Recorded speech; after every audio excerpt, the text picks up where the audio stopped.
بسم اللہ الرحمن الرحیم ان الحمد للہ نحمده ونستعینه ونستغفره ونعوذ باللہ من شرور انفسنا ومن سیئات اعمالنا من يهدي الله فلا مضل له ومن يضلل فلا هادي له واشهد ان لا اله الا الله وحده لا شريك له واشهد ان محمدا عبده ورسوله وبعد فان خير الحديث كتاب الله وخير الهدي هدي محمد صلى الله عليه وسلم وشر الامور محدثاتها وكل محدثة بدعة وكل بدعة ضلالة وكل ضلالة في النار وقال عز وجل في القرآن المجيد أعوذ بالله من الشيطان الرجيم بسم الله الرحمن الرحيم يا أيها الذين آمنوا اتقوا الله حق تقاته ولا تموتن إلا وأنتم مسلمون وقال يا أيها الناس اتقوا ربكم الذي خلق من نفس واحدة وخلق منها زوجها بث منهما رجالا كثيرا ونساء واتقوا الله الذي تسألون به والأرحام إن الله كان عليكم رقيبا وقال يا أيها الذين آمنوا اتقوا الله وقولوا قولا سديدا يصلح لكم أعمالكم ويغفر لكم ذنوبكم ومن يطع الله ورسوله فقد فاز فوزا عظيما اللهم صل على محمد وعلى آل محمد كما صليت على إبراهيم وعلى آل إبراهيم إنك حميد مجيد اللهم بارك على محمد وعلى آل محمد كما باركت على إبراهيم وعلى آل إبراهيم إنك حميد مجيد رب اشرح لي صدري ويسر لي أمري واحلل عقدۃ من لسانی یفقہوا قولی اما بعد۔ تمام تعریفیں اس اللہ عز و جل کے لیے لائق و زیبا ہے جو تمام جہانوں کا بنانے والا اور اسے پالنے والا ہے، اور درود و سلام اس کے آخری نبی محمد صلی اللہ علیہ وسلم پر۔ الحمدللہ ہم تمام یہی ہفتے واری درس قرآن کے لیے جمع ہوئے ہیں۔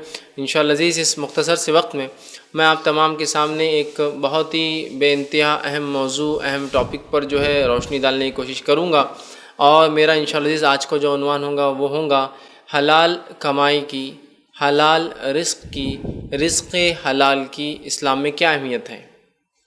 کہ ایک انسان جو ارننگز کرتا ہے، جو چیز کماتا ہے، جو چیز جمع کرتا ہے، اور وہی کمائی وجہ بنتی ہے اس کے کھانے کی، وہی کمائی وجہ بنتی ہے اس کے پینے کی، وہی کمائی وجہ بنتی ہے اس کی پہننے اوڑھنے اور رہنے کی، یہ تمام چیزوں کا بیسس چونکہ ارننگز ہے، تو حلال کمائی کی اسلام میں کیا اہمیت ہے، یہ بہت جو ہے ایک اہم اور حساس موضوع ہے۔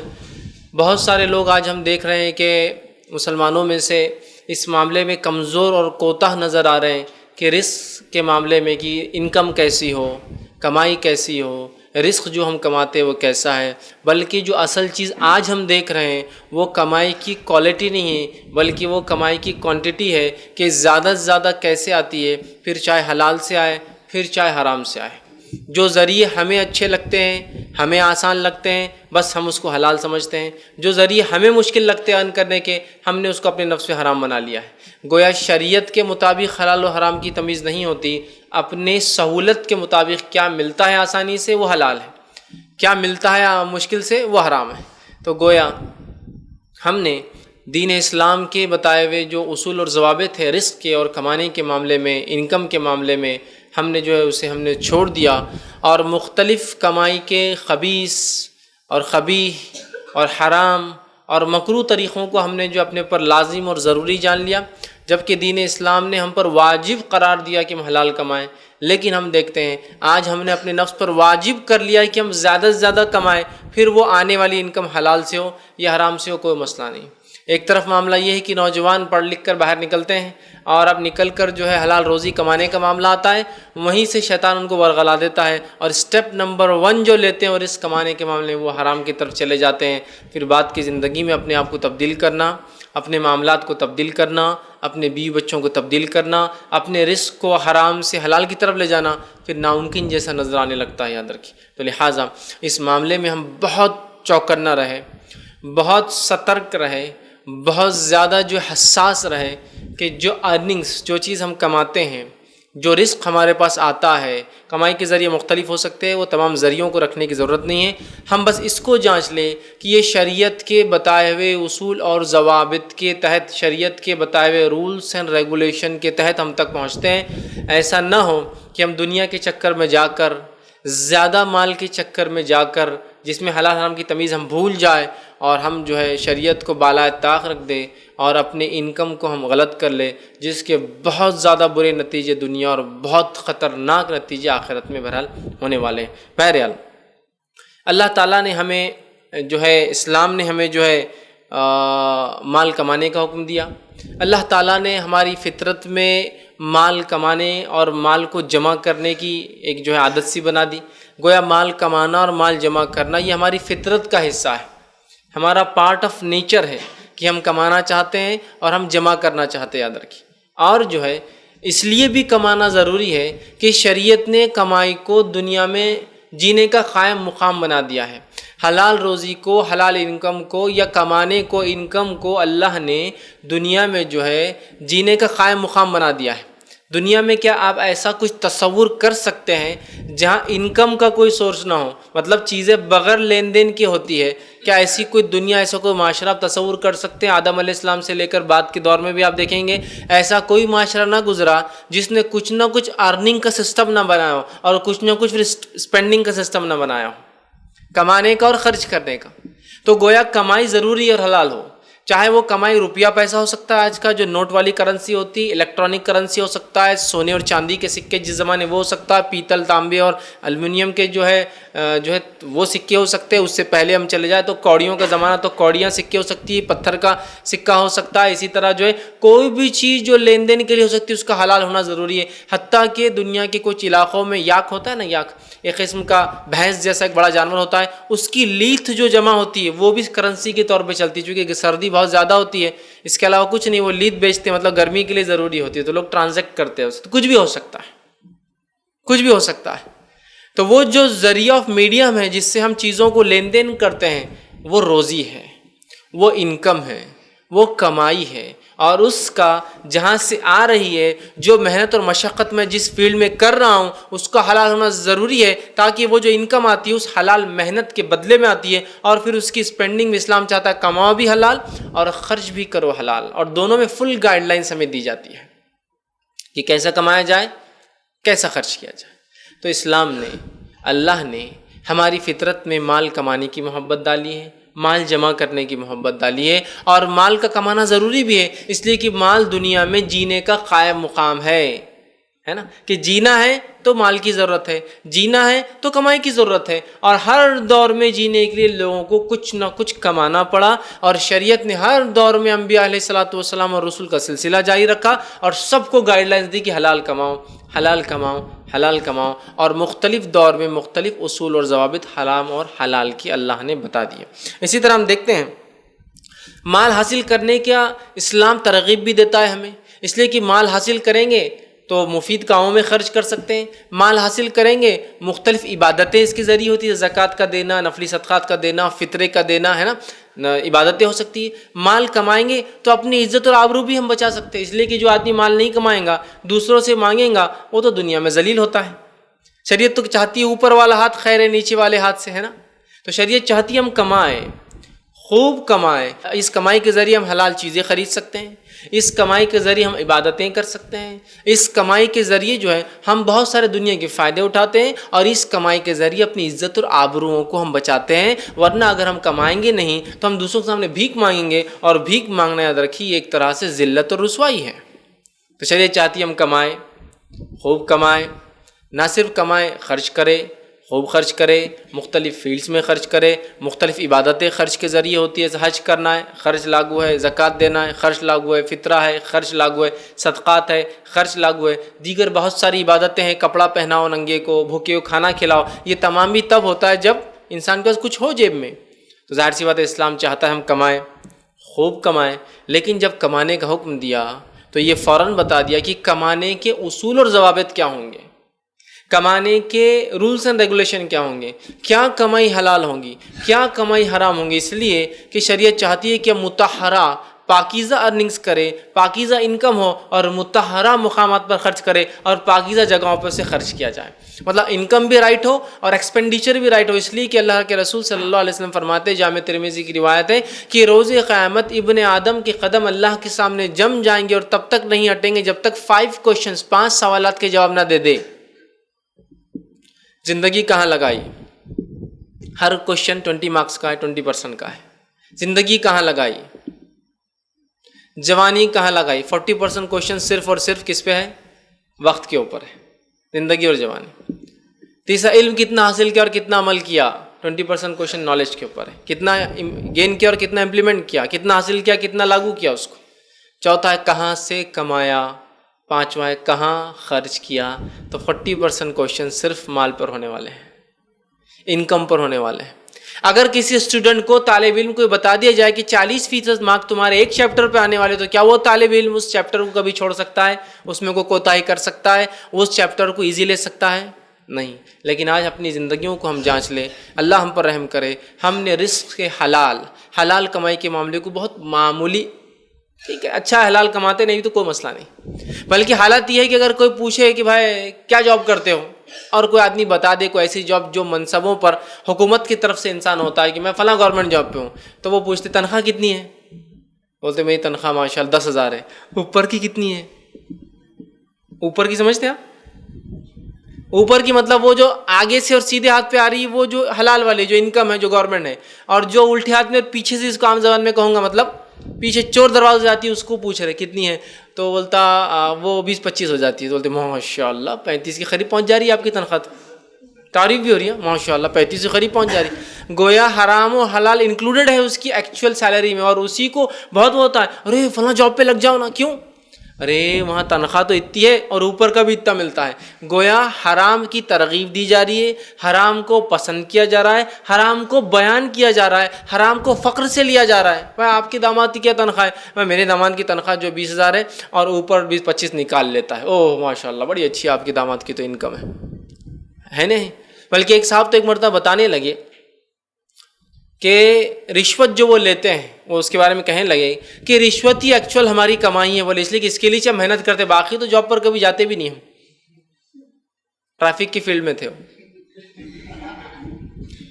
کمائی کا تو اتنا ٹینشن نہیں رہتا، بولے ہم تنخواہ زیادہ لیتے بھی نہیں، اصل انکم یہی ہے بولے جو کھڑ رہے کہ پبلک سروسز ہم دیتے رہتے ہیں، لوگوں کو چھوٹ دیتے ہیں، لوگوں پہ احسان کرتے ہیں نا، گاڑی پکڑ لیتے پھر بولتے 10,000 کا فائن ہو رہا، 20,000 کا فائن ہو رہا، 5,000 کا فائن ہو رہا، چلو 500 لے کے احسان کیا ہم نے تم پر، تو بولے ہماری انکم یہی ہے ایکچوئل، بولے اسی پہ ہم محنت کرتے، باقی محنت نہیں، صبح 3 بجے اٹھ کے کبھی جاتے ہائی ویز پر تاکہ ٹرکس کو پکڑیں، تو بولے یہی ہماری انکم ہے۔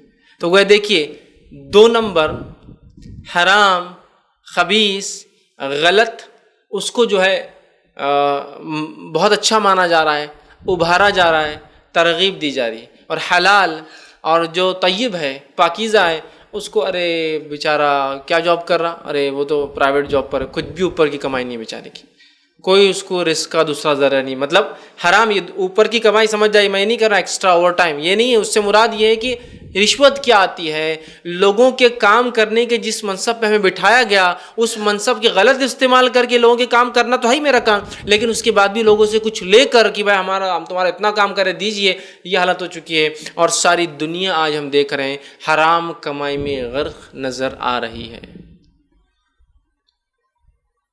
اور پھر ایکسپینڈیچر خرچ کا معاملہ ہے تو پھر وہ حلال حرام اس میں بھی کوئی، جب انکم میں کسی کی تمیز نہ ہو، میں نہیں سمجھتا ایکسپینڈیچر میں خرچ کرنے میں کوئی تمیز انسان جو ہے کر سکتا ہے۔ تو شریعت چاہتی ہے ہم کمائیں، ہم خوب کمائیں، لیکن شریعت کے بتائے ہوئے مطہرہ پاکیزہ اصول اور ضوابط کے تحت، رولز اینڈ ریگولیشن کے تحت ہم کمائیں، من مانی ہم اس معاملے میں نہ کریں، اور بہت حساس ہو کر اس معاملے کو ہم لیں، اس لیے کہ جو ہے مال و دولت جو ہے اس کا کمانا ہم پر واجب ہے، تو شریعت نے اسے حلال کمانے کے بہرحال طریقے بتا دیے، اور ہمیں یہ چیز سکھا دی کہ ہم حلال طریقے سے کمائیں تاکہ ہم اپنی عزت اور اپنی آبروؤں کو بچائیں۔ عبد الرحمن ابن عوف رضی اللہ عنہ نے قول کہا کرتے تھے، فرمایا کرتے تھے، اور وہ کہتے تھے کتنا اچھا ہے وہ مال جس کے ساتھ میں اپنی عزت کی حفاظت کرتا ہوں، مطلب جو میں حلال کماتا ہوں کتنا اچھا ہے وہ مال، اس کی وجہ سے میں اپنی عزت کی حفاظت کرتا ہوں۔ عزت کی حفاظت مطلب یہ مال کی کمی کی وجہ سے مجھے ہاتھ نہیں بنانا پڑتا کسی کے پاس، رزق کی کمی یا تنگی کی وجہ سے میں بھیک مانگ کر نہیں کھاتا ہوں، لوگ مجھے ٹکڑا نہیں دیتے ہیں، تو کتنا اچھا ہے وہ مال جس کے ساتھ میں عزت کی حفاظت کرتا ہوں، اور فرماتے تھے آگے کرتا ہوں اور اپنے رب کو بھی راضی کرتا ہوں، اور کتنا اچھا یہ مال جس سے میں عزت کی حفاظت بھی کرتا ہوں اور اللہ تعالیٰ کو راضی بھی کرتا ہوں، اس لیے کہ مال کی خرچ کرنے سے اللہ کی رضا ملتی ہے، اور ایسا ثواب ملتا ہے جو ثواب دوسری کسی نیکی پہ نہیں ملتا ہے۔ مال خرچ کرنے میں جو ثواب ہے اس کی مثال ایسی ہے جیسے کسی نے 1 دانہ بویا، اس دانے میں 7 جو ہے بالیاں نکلی، اور ہر بالی پر 100 دانے لگے ہوئے، مطلب گویا اللہ کے راہ میں خرچ کرنے کا اجر اور ثواب 700 ٹائمز ہوتا ہے منیمم، اور اللہ جس کے اجر کو چاہے یضاعف اس سے زیادہ بڑھا دیتا ہے، ملٹیپل آف 700 ٹائمز، جبکہ دیگر تمام نیکیوں کا ثواب کیا ہے 1 سے لے کر 10، اور زیادہ سے زیادہ 10 سے لے کر 70، اس سے اوپر کسی کا بھی نہیں ہے، لیکن مال خرچ کرنے کا ثواب 1 سے لے کر سیدھا 700 اور 700 کے ملٹیپل ٹائمز۔ تو گویا اگر اتنا اجر دیا جا رہا ہے کسی چیز پر، تو ظاہر سی بات ہے اللہ پورا اسکروٹنائز بھی کرے گا کہ کیسا رہا ہے وہ ارننگس. بہت اہم ہے، یاد رکھیے. تو ہم اس معاملے کو وہ نہ لیں. پاکیزہ کمائی اور حلال مال یاد رکھیے یہ عبادت کی قبول ہونے کا ذریعہ ہے. اگر کوئی انسان پاکیزہ مال نہیں کماتا اس کی عبادت بھی قبول نہیں ہوتی، چاہے کچھ بھی کر لے. یاد رکھیے بڑی اہم بات. تو پاکیزہ مال حلال کمائی جو ہے یہ دل کو منور کرتی ہے، دل کو روشن کرتی ہے. اسی طرح سینے کو فراغ کرتی ہے، مطلب انسان میں دینے کا جذبہ ہوتا ہے. اور جب حرام کماتا ہے تو صرف جمع کرنے کا جذبہ ہوتا ہے. تو انسان کا دل فراغ ہوتا ہے، خرچ کرنے کا جذبہ آتا ہے، اسے اطمینان اور سکون ملتا ہے. حلال روزی کے فائدے یاد ہیں، اطمینان اور سکون ملتا ہے. خشیت الہی کا وارث بنتا ہے، اللہ کا ڈر اس پہ طاری ہوتا ہے، اور وہ اس کا وارث سمجھتے ہیں نا، وہ ایسی چیز اس کے پاس آتی ہے جس سے وہ ہر چیز میں اللہ کا ڈر رکھتا ہے. کیوں تو ہمارا حرام کمانے والا اللہ کا ڈر نہیں رکھتا ہے، بے باک ہوتا ہے، بے لگام ہوتا ہے، ایسا جانور ہوتا ہے جس کے گلے میں پٹا نہ ہو، پالتو نہ ہو. اس لیے کہ جب ہم اسلام قبول کرتے ہیں ہم اپنے آپ کو سپرد کر دیتے ہیں، جیسا کہ ایک جانور کو نکیل ڈال کے پکڑ لیا جاتا ہے. اب جہاں چاہے اس اونٹ کو، اس گائے کو، اس بھینسے کو، اس بیل کو لے جائے وہ چلے گا، اس لیے کہ وہ مالک کے ماتحت جیتا ہے. اور جب آدمی حرام کماتا ہے وہ ایک طرح سے شریعت کے جو بتائے ہوئے اصول و ضوابط کو نکال کر پھینک دیتا ہے، اور من مانی زندگی جو ہے سیلف جس کو کہیں گے ڈیفائنڈ یا سیلف اسٹائلڈ لائف جس کو کہتے ہیں، اپنی من مانی کر کے جیتا ہے. ٹھیک، تو جو ہے خشیت الہی کا وارث بنتا ہے. اعضائے بدن جس کو کہیں گے عبادت کی جو ہے فرمانبرداری ہوتی ہے، مطلب اس کے اعضاء و جوارح اللہ کی عبادت اس کی فرمانبرداری میں لگتے ہیں. اسی طرح جو ہے یہ جو ہے عمل جو ہے نیک حلال کمانا، یہ عمل جو ہے یہ صالح نیک اعمال کی طرف ہمیں بڑھاتا ہے. اور سب سے اہم چیز دعا کے قبولیت کا ذریعہ بنتا ہے. سمجھ رہے آپ؟ یہ جو ہے صالح اعمال نیک اعمال کرنے میں مال ہمیں مدد کرتا ہے. اور سب سے اہم چیز حلال روزی کمانے کا سب سے بڑا فائدہ ہماری دعائیں قبول ہوتی ہے. اس کے الٹ اگر چلے جائے تمام نکات جو میں نے رکھا کہ سب سے پہلے انسان اگر اللہ کے راہ میں خرچ نہ کرے، حلال نہ کمائے اور خرچ نہ کرے تو دل اس کا تنگ ہو جاتا ہے، خرچ کرنے کا جذبہ نہیں ہوتا ہے، اس کے اعضاء و جوارح اطمینان عبادت میں نہیں لگتے، خشیت الہی اس سے نکل جاتی ہے. اسی طرح جو وہ پریشان حال ہوتا ہے، اطمینان بخش زندگی نہیں گزارتا ہے، عمل صالح میں اس کا مال کچھ کام نہیں آتا ہے. اور سب سے خطرناک چیز اس کی دعائیں قبول نہیں ہوتی ہیں. سب سے خطرناک اس کی دعائیں قبول نہیں ہوتی. دعائیں بڑی اہم چیز ہے. اللہ کے سامنے ایک بندے کے پاس اور ہے ہی کیا مانگنے کے لیے سوائے دعا کرنے کے لیے. اس لیے کہ یہی تو ذریعہ ہے، یہی تو ہمارا اسلحہ ہے، ہمارے جو ہتھیار ہے جس کے ذریعے ہم دشمنوں کے خلاف، جس کے ذریعے ہم دنیا کی مصیبتوں کے خلاف، جس کے ذریعے جو ہم اپنے مسائل کا اللہ کے سامنے حل پیش کرتے ہیں یا اللہ کے سامنے بات رکھ کے حل چاہتے ہیں. اور اگر وہی قبول ہونا بند ہو جائے تو اور کیا تعلق ہے میرا اور میرے رب کا، ہے نا. بڑی اہم چیز ہے، دعائیں قبول نہیں ہوتی. اور حرام مال کی جڑیں یاد رکھیے اتنی خطرناک ہے کہ یہ بے برکت ہوتا ہے. کوانٹٹی ہو سکتا ہے بہت زیادہ ہو، بے برکت ہوتا ہے، بے برکت ہوتا ہے. اس لیے کہ حلال حرام مال کی طرف انسان کیوں جاتا ہے؟ زیادہ کمائے. یہ بے برکت ہوتا ہے، اس میں برکت نہیں ہوتی. دوسرا جو ہے اس کی برکتیں اٹھا لی جاتی ہے، اس کی زندگی کی برکتیں، اس کے وقت کی برکتیں، اس کی اولاد کی برکتیں، اس کے رزق کی برکتیں اللہ تعالیٰ اٹھا لیتا ہے. اسی طرح جو ہے اس کو اس کے خرچ کا کوئی اجر نہیں ملتا. حرام مال کمانے والا خرچ کر رہا، زکوٰۃ، صدقات، حج جو ہے فطرہ، اور لوگوں کو ننگے کو کپڑا پہنا رہا ہے، بھوکے کو کھانا کھلا رہا ہے، سب کر رہا ہے، لیکن اس کو اجر اس کا نہیں ملتا، اجر ضائع ہو جاتا ہے. کسی خرچ کا اگر وہ شکر ادا کرتا ہے تو اللہ شکر کو قبول نہیں کرتا، اس لیے کہ وہ اس کی کمائی اس کی انکم حرام سے تھی. اور جو ہے گناہ کا بوجھ اس کے اوپر بڑھتا جاتا ہے، چاہے کمائے تو بھی گناہ گار، چاہے خرچ کرے تو بھی گناہ گار. اس لیے کہ جب انکم، اس کی تنخواہ، اس کی جو ہے رزق جو وہ کما رہا ہے وہ حلال نہیں ہوں گی تو ظاہر سی بات ہے کمائی حلال نہیں ہوگی تو اس کے خرچ کا فائدہ نہیں. تو کمانے کا گناہ الگ، خرچ کا گناہ بھی اسے الگ ملیں گا، اس لیے کہ اس کا دونوں چیز اس کا فائدہ نہیں یاد رکھی. اور کسی سلف کا، کسی دانشور کا ایک بہترین قول ہے، وہ کہا کرتے تھے بدترین ہے وہ مال جس کی کمائی کا گناہ تیرے سر ہو. بدترین ہے وہ مال جس کی کمائی کا گناہ تیرے سر ہو. اور پھر فرماتے تھے اور تو اسے خرچ کرے تو اس کے اجر سے بھی محروم ہو. بدترین ہے وہ مال جس کی جو تو جب کماتا ہے تو تیرے سر گناہ ہو، اور کہتے ہیں جس کو جو تو خرچ کرے تو اس کا کوئی ثواب بھی نہ ہو. کتنا خطرناک بات ہے نا. ایک تو آن کرے تو گناہ، ایک تو خرچ کرے تو کوئی ثواب نہیں.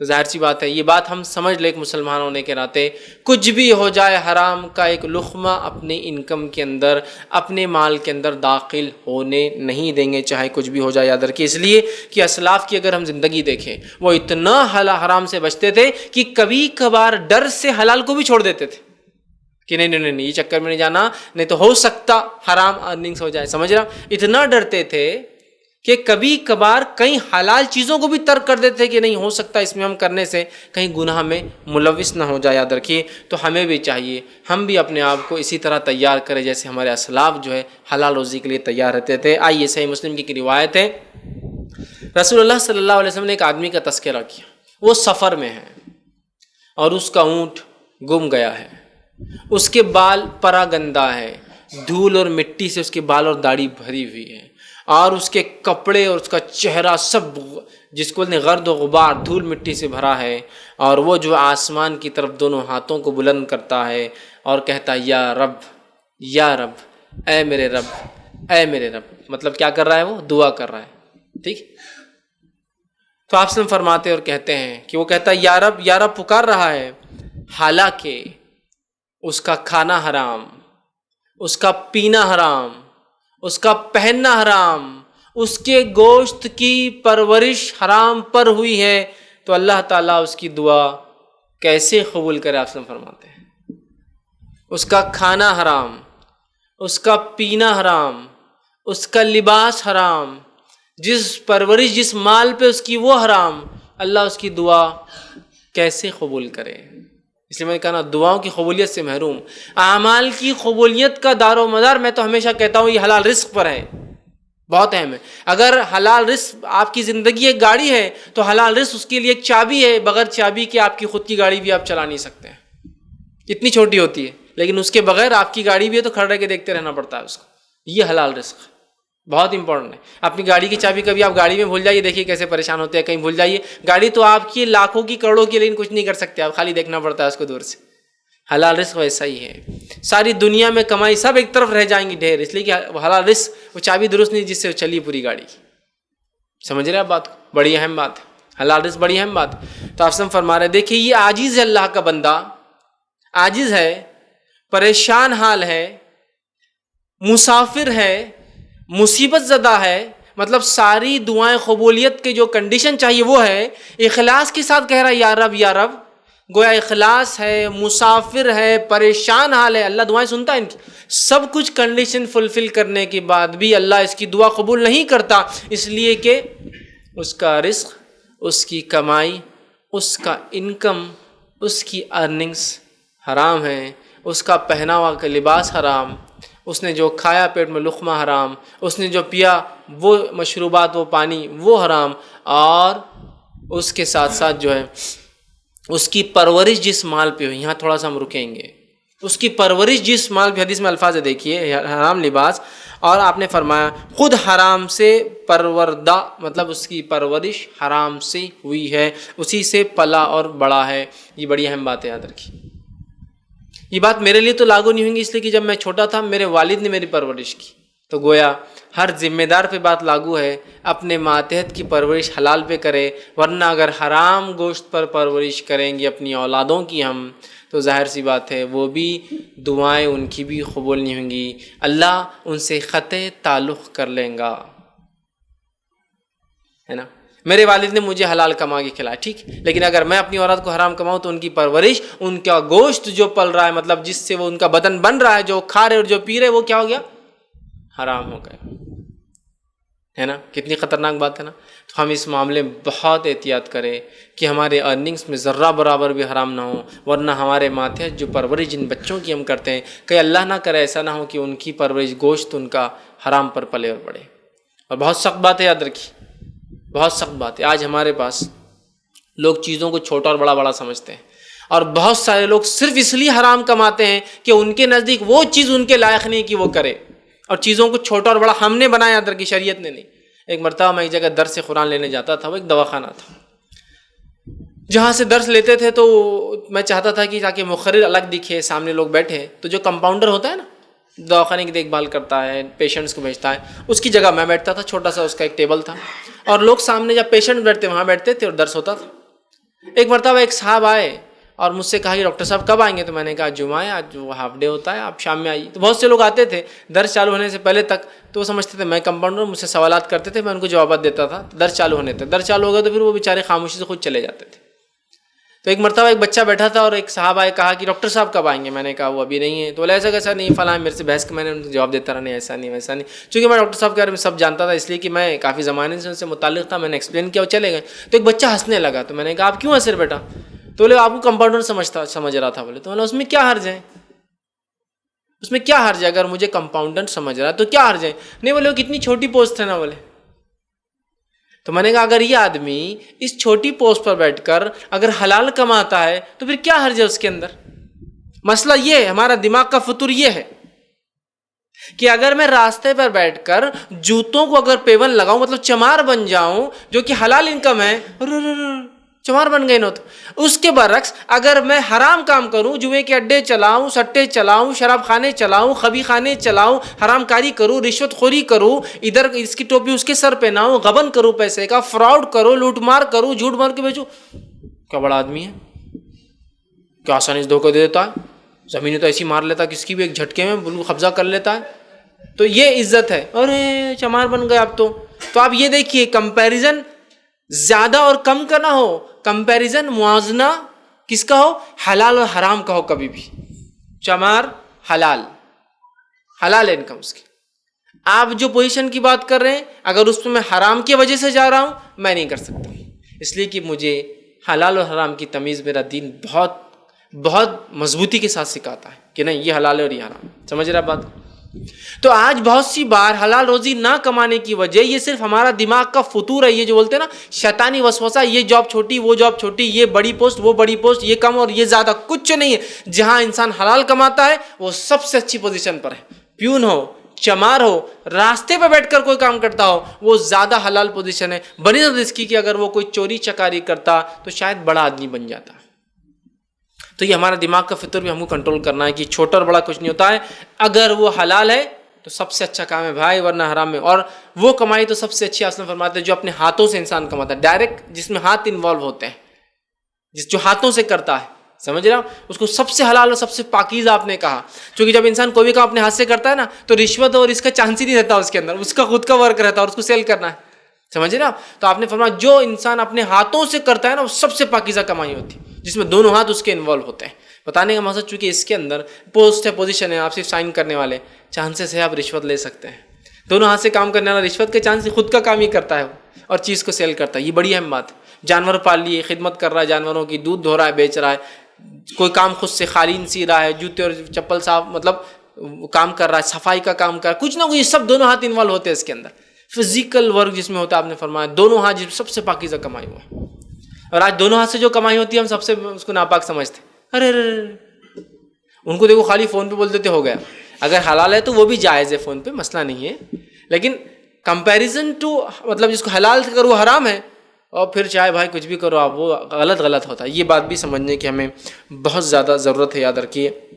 اس بات سے جو ہے سلف صالحین کی اگر زندگی دیکھے، صحابہ، تابعین، تبع تابعین، تو حلال میں اتنا مبالغہ کرتے، اتنی زیادتی کرتے، اتنی حدوں سے آگے بڑھ جاتے کہ کبھی کبھار بہت سے حلال کام بھی نہیں کرتے تھے، احتیاطاً پتہ نہیں کہیں بارڈر سے ادھر نہ چلے جاؤں، اس لیے کہ حرام کردہ چیزاں یہ اللہ کی چراگاہ ہے۔ چراگاہ سمجھتے نا؟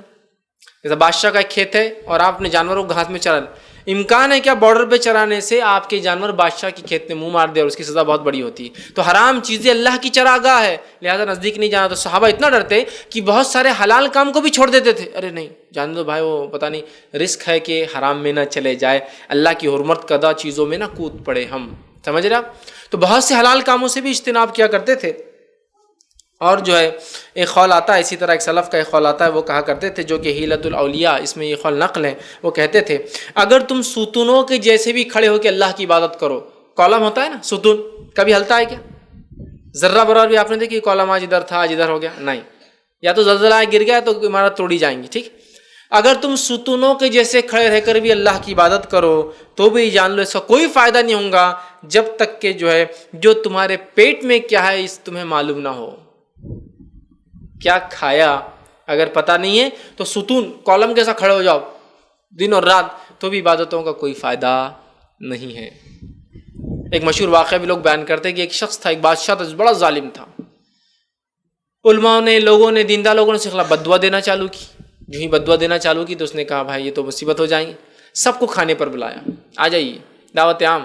سب آ کر کھا کر گئے۔ جب کھا کر چلے گئے تو کہا میں مطمئن ہوں کہ تمہاری بد دعائیں میرے حق میں انشاءاللہ قبول نہیں ہوں گی، اس لیے کہ میں نے تم کو حرام سے کھلایا۔ سمجھ رہے اب بات؟ بہرحال ایک قصہ ہے، میں اسی بیان کر رہا ہوں۔ مطلب یہ کتنی خطرناک بات ہے، دعائیں قبول نہیں ہوتی ہماری، ہم دعاؤں کی قبولیت سے محروم کر دیے جاتے ہیں۔ تو ہم ستونوں کی جیسا بھی اگر اللہ کی عبادت کر دن اور رات کھڑے ہیں، لیکن ہمارے پیٹ میں کیا اگر ہمیں نہیں معلوم تو یہ عبادت بھی اللہ کے پاس ذرہ برابر بھی قابل قبول نہیں ہے، بلکہ یہ گناہ اور عذاب کا ذریعہ بنے گی۔ ادر کی یہ عبادت گناہ کا ذریعہ بن جائے گی، چونکہ آپ نے حلال کمائی نہیں آپ کی۔ یہ بڑی اہم بات ہے۔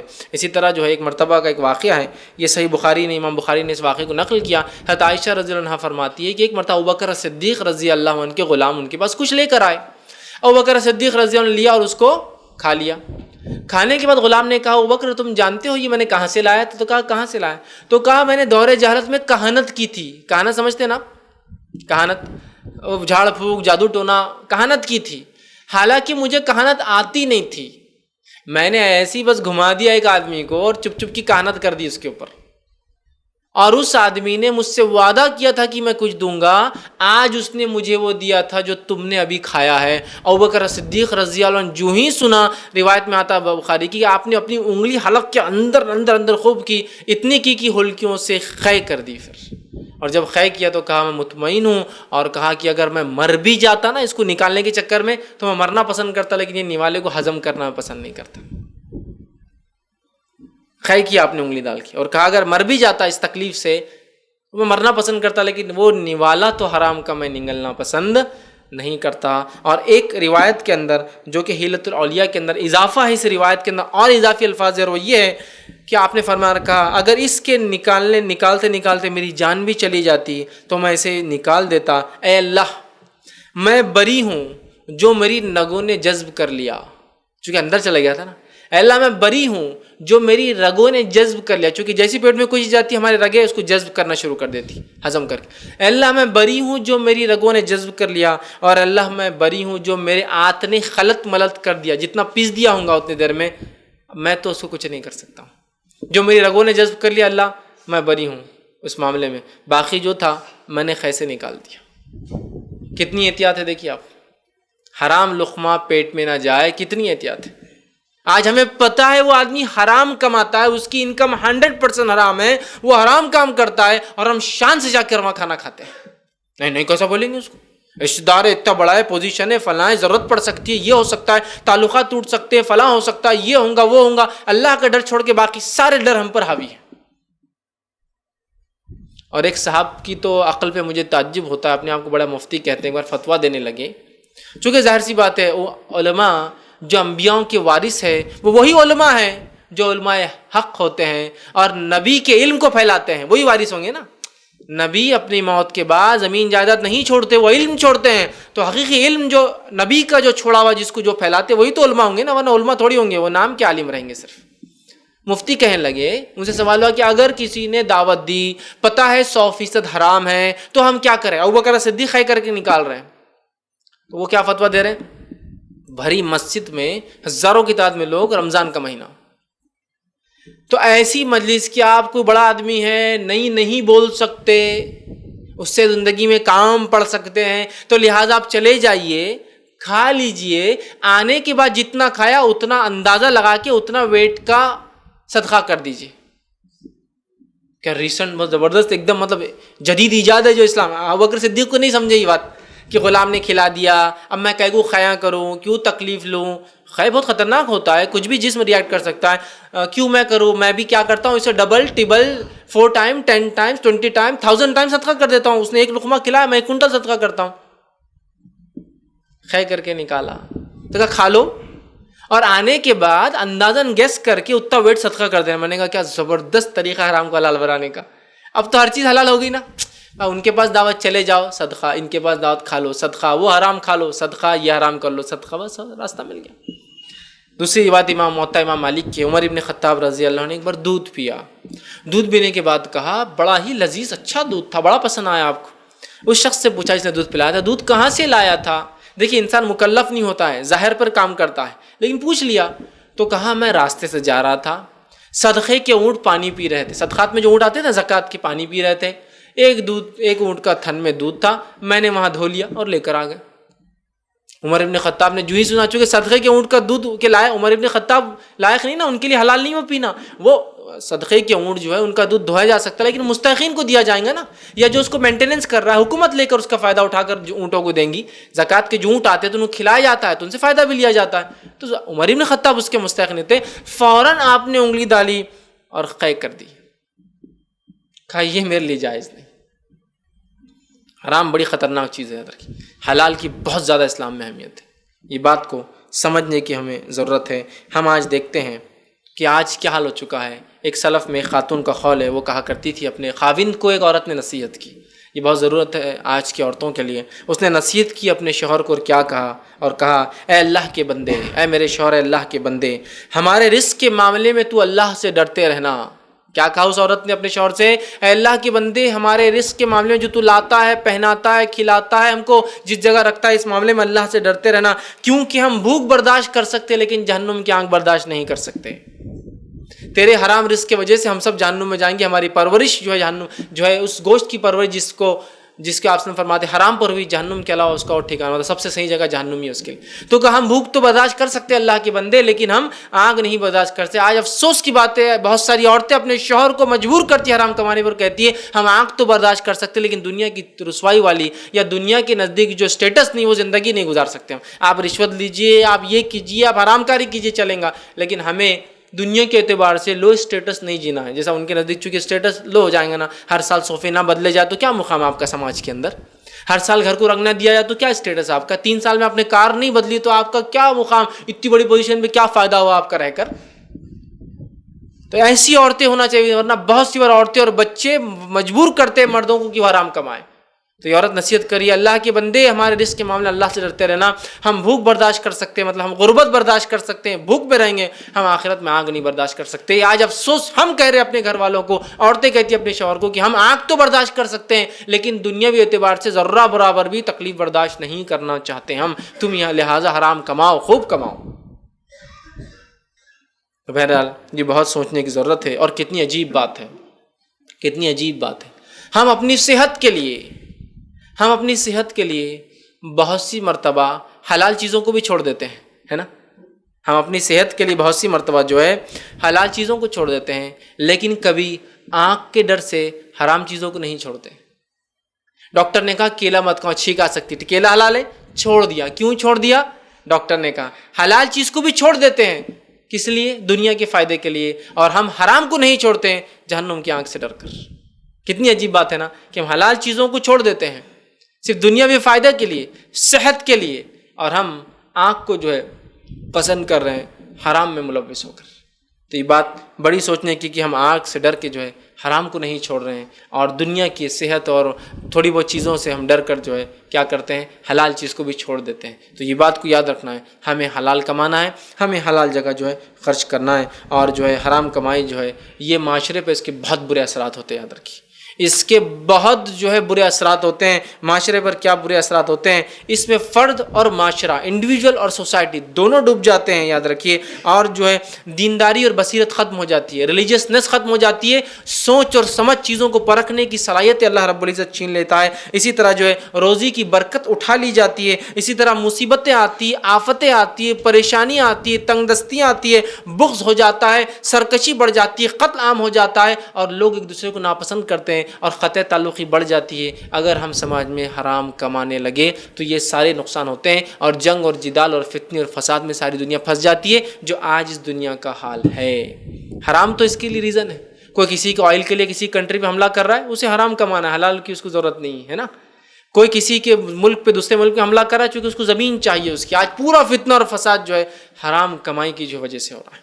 تو اس بات کو ہمیں بہت زیادہ جو ہے سمجھنے کی بات ہے, اور ہمیں شریعت نے حلال کا حکم دیا. آج ہم دیکھتے ہیں لوگوں کی, اللہ ہم پہ رحم کرے, ہماری پوری کوشش حرام کمانے پہ ہے اور حلال سے بچنے پر ہے. جو آسانی سے ملے حلال, جو مشکل ہو وہ حرام, یہ اصول ہے آج ہمارا. آسانی سے مل گیا نا حلال ہے, مشکل ہے تو حرام ہے. ہے نا. اور پھر حرام کاری کے کیا کیا اڈے ہم نے, غلط سلط انکم کو ہم نے ایسا پارٹ بنایا کہ غلط سلط رائٹ انکم نظر آ رہی ہے اور رائٹ انکم غلط سلط نظر آ رہا ہے نا. ایک آدمی محنت مشقت کر رہا ہے تو دنیا ہنس رہی, دیکھو محنت مشقت کر کے آج تک یہاں پہنچے, ہم دیکھو ہمارا ابا دیکھو کہاں پہنچ گیا اب, اور تم وہیں چھے. یہ ہمارے پڑوسی تھے, ان کے ابا بھی وہی جاب پہ تھے, ہمارے ابا وہی جاب پہ تھے, ہمارے ابا دونوں تنخواہ لیا کرتے تھے, ان کے ابا صرف ایک تنخواہ لیا کرتے تھے, آج دیکھو ہم کہاں اور یہ کہاں. تھوڑا سا لینے سے کیا جا رہا, توبہ کر لینا تھا اللہ سے, بعد میں صدقہ دے دینا تھا. ہمارے ابا دیکھو ادھر سے لیتے تھے صدقہ بھی کر دیتے. آج انہوں نے 1 کروڑ روپیہ کمایا, 1 کروڑ کو انویسٹ کیا, اس کی جتنی انکم آتی 30-40 لاکھ سالانہ صدقہ کر رہے اللہ کی راہ میں, تو اللہ معاف کر دیں گے نا. انکم تو کم تھی, ایکسپینڈ کتنا خرچ کر رہے, دیکھو کر لینا تھا. تو آج دیکھو یہاں نہیں رہتے تھے. آج یہ بھی ہمارے ایسے انجینئرس اور ڈاکٹرز بن جاتے چونکہ ان کے ابا نے وہ سب راستے اختیار نہیں کیے جو ہمارے ابا نے ہوشیاریاں کی, چالاکیاں کی. ہاں, اس کو چالاکی اور چترائی سمجھی جا رہی ہے, اور وہ آدمی بیوقوف سمجھاتا جو حلال کماتا زندگی بھر. ہو رہا ہے ایسا. دیکھو انہوں سائیکل پر تھے, اتنی بڑی پوزیشن پہ ہو کہ آج بھی سائیکل پر ہے. ہوتا ہے نا سر. میرا حال ہی میں جو ہے پچھلے ہفتے گجرات کا ایک سفر ہوا, وہاں میں نے ایک پولیس والے کو سائیکل پر جاتے ہوئے دیکھا. ایجڈ آدمی, مطلب اچھا خاصا ایج ہو چکی تھی, داڑھی مطلب شیونگ کر, لیکن بال ہلکے ہلکے پورے سفید تھے, سر کے بال سفید تھے, اور وہ سائیکل پہ جا رہا تھا. تو میں نے وہ ہم جن کے ساتھ جاتے, میں نے کہا روکو, اس کو مبارکباد دینا ضروری ہے. یہ اس فیلڈ میں ہو کر آج بھی سائیکل پر جاتا ہے, اس کو مبارکباد کا مستحق ہے یہ انسان. سمجھ رہا ہے بات کو. اس لیے کہ وہ جس فیلڈ میں ہے وہاں بہت کچھ کر سکتا تھا وہ, لیکن آج سائیکل پہ جا رہا ہے. اس کا مطلب ساری زندگی اس نے محنت اور مشقت کی. میں یہ نہیں کہہ رہا ہوں جو بائک پر جا رہے ہیں وہ غلط کر رہے ہیں, لیکن بولنے کا مقصد یہ ہے میرا کہ وہ انسان ہو سکتا اولادیں زیادہ ہو, جن کی تربیت پرورش, گھر بڑا ہو, کنبہ بڑا ہو, وہ کچھ بھی ارننگ بچا نہیں سکا, اور آج بھی اس پولیس فورس میں ہو کر بھی وہ سائیکل پہ جا رہا ہے. یہ امیزنگ ہے. یہ اس کی محنت اور مشقت کی آٹومیٹک دلیل ہے کہ بڑا اس نے جو محنتی زندگی گزاری. سمجھ رہا بات کو. یہ بڑی اہم بات. ہمارے تصور کر سکتے کسی منسٹر کو پیدل آ رہا ہے یا اس کے پاس 4 ویلر نہیں ہے, ہو ہی نہیں سکتا. سمجھ رہا بات کو. لیکن حلال کمایا اگر انسان ایک فیلڈ میں, تو انکم اتنی, کارپوریٹر کی انکم ہوتی ہے 5,000 روپے مہینہ گورنمنٹ سے ملتا ہے. میں نہیں سمجھتا 5,000 میں کوئی بنگلہ بنا سکتا ہے. زندگی بھر کارپوریٹر رہے, گورنمنٹ اس پہ رہے, مطلب الیکشن لڑتے ہیں, تو کہاں سے آپ کے پاس پیسہ ہے اتنا. آپ MLA کی پوزیشن پہ بھی جائیں گے تو ناٹ مور دین 50,000 تنخواہ ہوتی ہے نا. آپ دیکھیے سب تمام چیزوں کی سہولتیں بھی ہوتی ہے حکومت سے کچھ, لیکن اس سے زیادہ نہیں.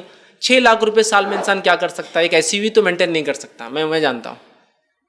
SUV مینٹین کرنے والوں کو مور دین 1 لاکھ پلس تنخواہ ہونا پر منتھ, تو جب وہ مینٹین کر سکتا ہے اتنی بڑی گاڑی, آٹومیٹیکلی امپلائی کچھ نہ کچھ ہو رہا ہے جہاں ہم سوچ نہیں رہے.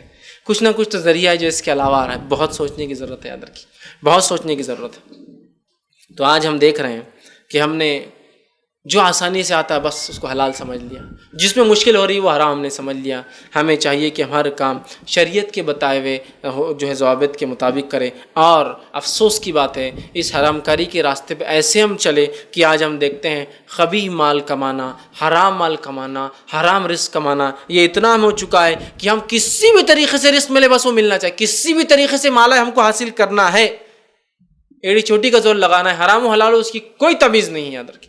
ہمیں اسے حاصل کرنا ہے, اور چاہے پھر اس کے لیے ہمیں دھوکہ دینا پڑے, جھوٹ بولنا پڑے, جھوٹی قسم کھا کر مال بیچنا پڑے, اس کی زمین اس کے نام پہ کرنا پڑے, اس کے کاغذات اس کے نام پہ کرنا پڑے, کسی کی زمین جائیداد پہ غبن کرنا پڑے, کسی کو دھوکہ دینا پڑے, کسی کو معاملات میں پیسہ لے کر وعدہ کر کے وعدے کو پورا نہ کرنا پڑے. اسی طرح کچھ بھی ہم کرنے کے لیے تیار ہیں. ہم شراب خانے چلانے کے تیار ہیں, ہم جوئے خانے چلانے کے لیے تیار ہیں, ہم حرام کی بلا تمیز رکھی کوئی بھی کام کرنے کی تیار ہیں, ہم کھانے اور پینے میں کسی بھی اشیاء کو بیچنے کے لیے تیار ہیں. شرط یہ ہے کہ ہمارے پاس انکم کا ایک موٹا ذریعہ ہو, گاڑی ہو, بنگلہ ہو, گھر ہو, بیوی بچے ہو, نوکر چاکر. یہ اگر ہوتا ہے تو کوئی بھی انکم چلیں گی. اگر یہ نہیں ہوتا ہے تو ہم کسی بھی ذریعے سے یہ سب چیزیں حاصل کرنے کی کوشش کریں گے, کسی بھی ذریعے سے, یاد رکھیے, کسی بھی ذریعے سے. اور آج ہم جو ہے بڑے دھڑلے سے دیکھ رہے ہیں کہ لوگ حرام کی طرف بڑے چلے جا رہے ہیں, اور حرام انسانوں کو جہنم کی طرف لے جا رہا ہے. دیکھیے, دل بے اطمینان ہے, اولاد بات مانتی نہیں ہے, پڑوسی تکلیف دینے والے ہیں, جو کچھ کمائے ہاتھ سے جانے کا ڈر ہے, دنیا ساری تکلیف دے رہی ہے. یہ سب حرام کمائی کے نتیجے, یاد رکھیے. بیوی بچے کبھی آپ کے کنٹرول میں نہیں رہیں گے, آپ کبھی اچھی زندگی نہیں گزار سکتے. سکون اور اطمینان تو بھول ہی جائیے حرام کے اندر, کہ کبھی حرام کما کے بہت کما لیا سکون اطمینان, ساری زندگی صرف پریشان رہیں گے حرام کما کر. اور صرف کمانے کی سوچیں گے. یاد رکھیں حرام کمانے والے کا مسئلہ یہ ہے کہ وہ صرف کمائی کی سوچتا ہے, اس کو صرف بڑھانا ہے بڑھانا ہے بڑھانا ہے بڑھانا ہے اور بڑھانا ہے. یاد رکھیں وہ بے اطمینان زندگی گزارتا ہے. ہم اس چیز کو یاد رکھیں اور ہم کوشش کریں کسی ہیلے بہانے سے حرام نہ کمائیں. کسی کی زمین, آپ بولیں گے میری انکم تو حلال ہے لیکن میں نے کسی گھر دبا لیا, یہ بھی حرام کمائی ہے نا بھائی. اس گھر کا جو فائدہ اٹھا رہے ہو وہ تو رزق ہے نا. وہ یہ بات بھی سمجھیے آپ. نہیں تو پتا چلا صرف انکم بولے تو آپ انکم دیکھ رہے ہیں. کسی کا پیسہ لیا آپ نے انویسٹمنٹ میں لگا بولا ڈوب گیا ہو, یہ بھی دھوکہ ہے. تمام چیزیں جو بھی غلط طریقہ ہے جس سے انکم ہو سکتی ہے, اس سے آپ دنیاوی بینیفٹ اٹھا سکتے ہیں. کسی گھر میں بس گئے بولے ہم کرایہ دار 10 سال سے. اسلام کے مطابق ہوا کیا پورا؟ اسلام کہتا ہے تم 1000 سال کسی گھر میں رہو, گھر اسی کا ہے. 1000 years کسی کی دکان کرایہ سے لو, اس کے بعد اسی کی ہوتی ہو. نہیں اس سے زیادہ تو پے کر دیے, ٹھیک ہے کوئی مسئلہ نہیں, اس نے احسان کیا تم کو کرایہ پہ دیا, پہلے وہ سوچو. بس والوں کو ایسے ہی کرتے کہ بس میں روز سفر کرے, روز سفر, ایک دن بس پہ کلیم کر لی, اتنے دن بس سفر کیا, بس کی اتنی کاسٹ دے دیا میں نے. کبھی نہیں کرتے کیا بتائیے. کسی ڈاکٹر کے پاس گئے کئی بار, اس کے علاج لاکھوں روپے بلا, اس کے بعد تو ہٹ جاؤ ایسا, اس لیے کیوں ہم نے اتنا تو پے کر دیا تم کو, تو دنیا میں کیوں آپ کر رہے کہ کرایہ اتنا دیے کہ وہ ہمارے ہو گیا. نہیں ہوتا. سروسز تھی لی, فائدہ اٹھایا, ختم ہو گیا معاملہ. غبن کر رہے ہیں, بہت سارے حرام اور خبیث طریقے ہم نے ایجاد کر لیے. ہمیں چاہیے اپنے آپ کو روکیں. اللہ رب العزت نے حرام کمانے سے ہمیں بار بار تاکید کی. آئیے کچھ آیتیں, کچھ انکمز کے بارے میں جو اللہ نے کہا, پورا وقت نہیں 2-3 بس رکھ رہا ہوں. اللہ رب العزت فرماتا ہے قرآن کے اندر سورہ بقرہ سورہ نمبر 2 آیت نمبر 278 278 میں فرماتا اور کہتا ہے یا ایھا الذین آمنوا اتقوا اللہ وذروا ما بقی من الربا ان کنتم مؤمنین. اے وہ لوگوں جو ایمان لائے ہو, جو سود باقی ہے اس کو چھوڑ دو اگر تم ایمان والے ہو تو. اس لیے کہ نبی اکرم صلی اللہ علیہ وسلم کے زمانے میں بہت ساری انکم کا بڑا ذریعہ جو عرب سماج کا, یہودی اور نصرانیوں کا تھا, وہ یہ تھا کہ سود پر پیسہ دے کے وہ ارننگز کرتے تھے. ہر کسی کو بس بھائی کو سود پہ دیتا تھا, بیوی شوہر کو, اور شوہر بیوی کو, بچے باپ کو, باپ بچے, سود. تو قرآن نے جب سود کو حرام کیا تو کہا وذروا ما بقی من الربا, جو سود بچ گیا چھوڑ دو اگر تم ایمان والے ہو تو. اور آج سود میں ہم کتنے ملوث ہیں, رشوت کتنی دھڑلے سے لی جا رہی ہے. بلکہ رشوت کا تو یہ حال ہے, ایک صاحب بتائیں لگے کہ میں رشوت نہیں لیتا, بولے بہت میں ایماندار ہوں, بہت ایماندار ہوں. میں نے کہا ماشاء اللہ بڑی بات ہے, آپ اس پوزیشن پہ رہ کر بھی اتنی ایمانداری کا اظہار کر رہے, آپ رشوت نہیں لیتے تو بہت خوشی کی بات ہے. پھر ایک صاحب دوسرے بتانے لگے وہ رشوت نہیں لیتے, بولے یہ بات تو صحیح ہے, وہ صرف تحفے لیتے ہیں. سمجھ رہے آپ, یہ کام کرنا ہے تو گھر پہ ٹی وی کی ضرورت ہے, ایک ٹی وی بھیج دیجیے. اور وہ کام کرنا ہے تو ایک VCD پلیئر نہیں ہے, ذرا وہ بھیج دیجیے. یہ کام آپ کا تو ایک ہینڈ سیٹ اگر آپ بھیج دیں تو زیادہ اچھا ہوگا. فلاں کام کرنا ہے تو آپ وہاں سے چائے پلا دیجیے, اچھا ہوگا. یہ ایسا کرتے بولے, چائے کیا 2-4 ان کی چائے اسپیشل رہتی, بولے وہ 1000 روپئے 2000 روپئے 3000 روپئے 4000 روپئے کا بل ہوتا وہ چائے کا. سمجھ رہے آپ, تو وہ کر دیے. کبھی کسی ہوٹل کا بل پے کرا دیا, میں تو رشوت نہیں لیتا ہوں, آپ میرے وہ ہوٹل کا بل پے کر دیں, ہوٹل کا بل 10,000 20,000. سمجھ رہے آپ, تو کبھی رشوت نہیں بولے زندگی میں. تو گویا انہوں نے صرف جو انکم ہے اس کو رشوت سمجھا. یہ بھی تو آپ تحفے کی شکل میں لے رہے, نہیں تحفہ بول تو ختم ہو گیا نا. میں نے اس لیے کہا رزق کی بات ہو رہی, حلال رزق, حلال روزی, حلال کمائی, اور رزق کے اندر اولاد اور جو کچھ انسان جو ارن کرتا ہے وہ سب انکلوڈ ہوتا ہے رزق. سمجھ رہے آپ, گھر بار نوکری سب رزق کا حصہ ہے. ٹھیک, غلام آپ کے پاس یہ بھی رزق ہے, اللہ نے جو دیا پروویژنز جس کو بولیں گے. ٹھیک ہے, تو بہرحال اس چیز میں وہ کریں. تو اللہ نے کہا سود کو چھوڑ دو اگر تم ایمان والے ہو. دوسرے مقام پہ اللہ نے فرمایا سورہ نساء سورہ نمبر 4 اور اس کی آیت نمبر 10 میں کہا ان الذین یاکلون اموال الیتامی ظلما انما یاکلون فی بطونہم نارا وسیصلون سعیرا. اللہ نے فرمایا وہ لوگ جو یتیموں کا مال ناحق کھاتے, دیکھو ظلم کے ذریعے کھاتے, یتیم کی کفالت میں کچھ خرچہ آ رہا ہے ایک الگ بات ہے, لیکن ظلم سے کھاتے ہیں, وہ اپنے پیٹ میں آگ بھر رہے ہیں اور وہ عنقریب ایک بھڑکتی ہوئی آنکھ میں پھینک دیے جائیں گے. یتیم کا مال غبن, یتیم کا ہو غیر یتیم کا ہو, حرام ہے اسلام. یتیم کی تاکید اس لیے کہ یتیم بہت کمزور ہوتا ہے. آج کسی کا مال کھانا تو عام بات ہے. آج اللہ ہم پہ رحم کرے, ایسے کتنے لوگ جو بتا سکتے کہ حقوق العباد نے میں نے آج تک کسی کا حق نہیں مارا, یہ گھر میرا خود کا ہے, یہ دکان میری خود کی ہے, یہ پیسہ جو کمایا اس میں ذرہ برابر ادھر کی ٹوپی ادھر نہیں ہے, ادھر کا مال ادھر نہیں ہے, اس کا لے کے اس کو نہیں دیا میں نے, یہ میرا ہے پیورلی. بہت کم لوگ بتا پائیں گے. گھر ہے کسی کا کرایہ پہ لیا تھا 50 سال پہلے, وہیں بیٹھے ہوئے آج تک. نہیں وہ زمانے میں بیٹے بہت پیسے کرایہ دے دیے تو اب وہ ہمارا جیسا ہی ہو گیا. دکان جس کے لیے اس میں قبضہ ہے, زندگی گزار دی, بلکہ بیچ کے کھا گئے اس کو. نہیں بیٹے وہ زمانے ہم نے اتنا کرایہ دے دیا فلاں, یہ ہیلے بہانے بھائی اللہ کے بعد نہیں چلیں گے. ہے نہیں حالت. اس سے لے لیا بزنس میں لگا رہے, کتنا لگایا 5% لگایا, باقی 95 کھا گئے, بول دیا بزنس میں لاس ہو گیا. کتنا کر رہے ہیں ماں, یاد رکھیے. اور جو ایسا نہیں کرتا اس کو لوگ بیوقوف سمجھتے ہیں. ہے نا. تو یہاں اللہ رب العزت فرما رہا ہے جو یتیم کا مال، کسی کا مال ویسے تو حرام ہے، یتیم کا خاص طور سے، وہ پیٹ میں آگ بھر رہے ہیں. اسی طرح تیسری جگہ فرمایا فویل للمطففین، لعنت و خرابی ان پر جو تول میں کمی کرتے ہیں. تول میں کمی کرنا بھی حرام انکم کا ذریعہ ہے. اور آج کل کتنا دھڑلے سے ہو رہا ہے. پیٹرول پمپ کھول لو، بہت انکم ہے. پیٹرول پمپ میں کیا انکم ہے؟ پیٹرول پمپ میں ویسے بہت کم انکم ہوتی ہے، ہارڈلی 0.2 مطلب 20 پیسہ یا 30 پیسہ پر لیٹر انکم ہوتی ہے. لیکن انکم بڑھانے کا ذریعہ 12,000 لیٹر پیٹرول، 6,000 لیٹر اس میں کچھ بھی اور ڈال دو، جو کہ کم رقیق قسم کی کیمیکل ہوتا ہے، تاکہ سیل تو اتنا ہی ہوں گا نا، لیٹ پر لیٹر تو وہی ہوں گا. کم بھرو، مشینوں میں ایڈجسٹ کر لو، یہ ہوگا انکم کا ذریعہ. میں ترازو تولنا ہے تو فلاں کر لو، فلاں کی دکان کھول لو تو اس میں یہ فائدہ ہے. سنار بن جاؤ، کون چیک کرنے والا، ملاوٹ کرو. تول میں کمی کسی بھی قسم کا ہو سکتا ہے، میٹر میں، لیٹر میں، کلو میٹر میں، کچھ بھی ہو سکتا ہے. یہی پیمانے ہیں نا جو آج کل ہوتے ہیں. گاڑی چلائی اپنے 100 کلومیٹر اور لکھ رہے 120 کلومیٹر، یہ ہو گیا نا ماپ تول میں کمی. ماپا آپ نے 100 میٹر اور آپ بولے 120 میٹر ہے، یہ ہو ماپ. چونکہ بڑے اس میں ہو سکتا ہے ایسا، بڑے بڑے تھان میں ہوتے ہیں، گڑبڑ کر سکتے ہیں. تولا آپ نے جو 5 کلو اور دے رہے آپ 5.5 کلو ہے، وزن کو ایسا ایڈجسٹ کر لیا کہ وہ ہمیشہ ہر کلو پہ 50 گرام کم کرتے رہنا. سمجھ رہے ہیں آپ بات کو؟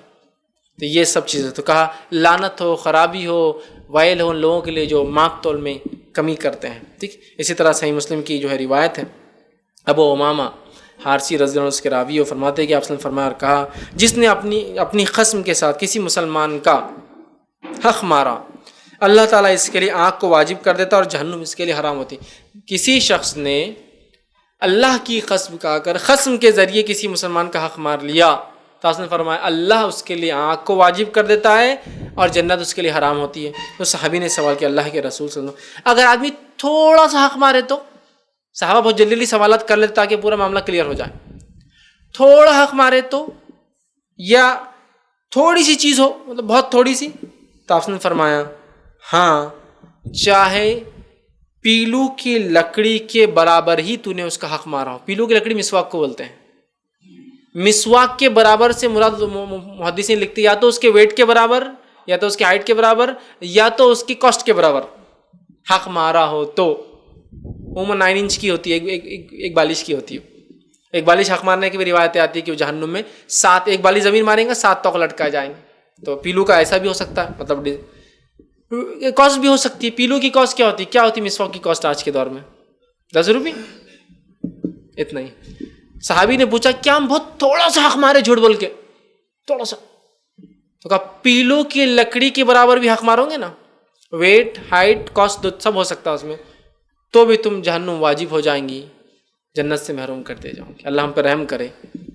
کتنے ہم حق مارتے ہیں لوگوں کی. پیسے لے لی 10 روپے کا تو کوئی حساب ہی نہیں، 10 روپے ادھار دو، ختم. سامنے والا بیچارہ مانگتا نہیں کہ ارے یہ تو دے ہی نہیں رہا، حالانکہ ادھار بولا تھا. دینا چاہیے نا، جب بولا تو پھر دینا چاہیے.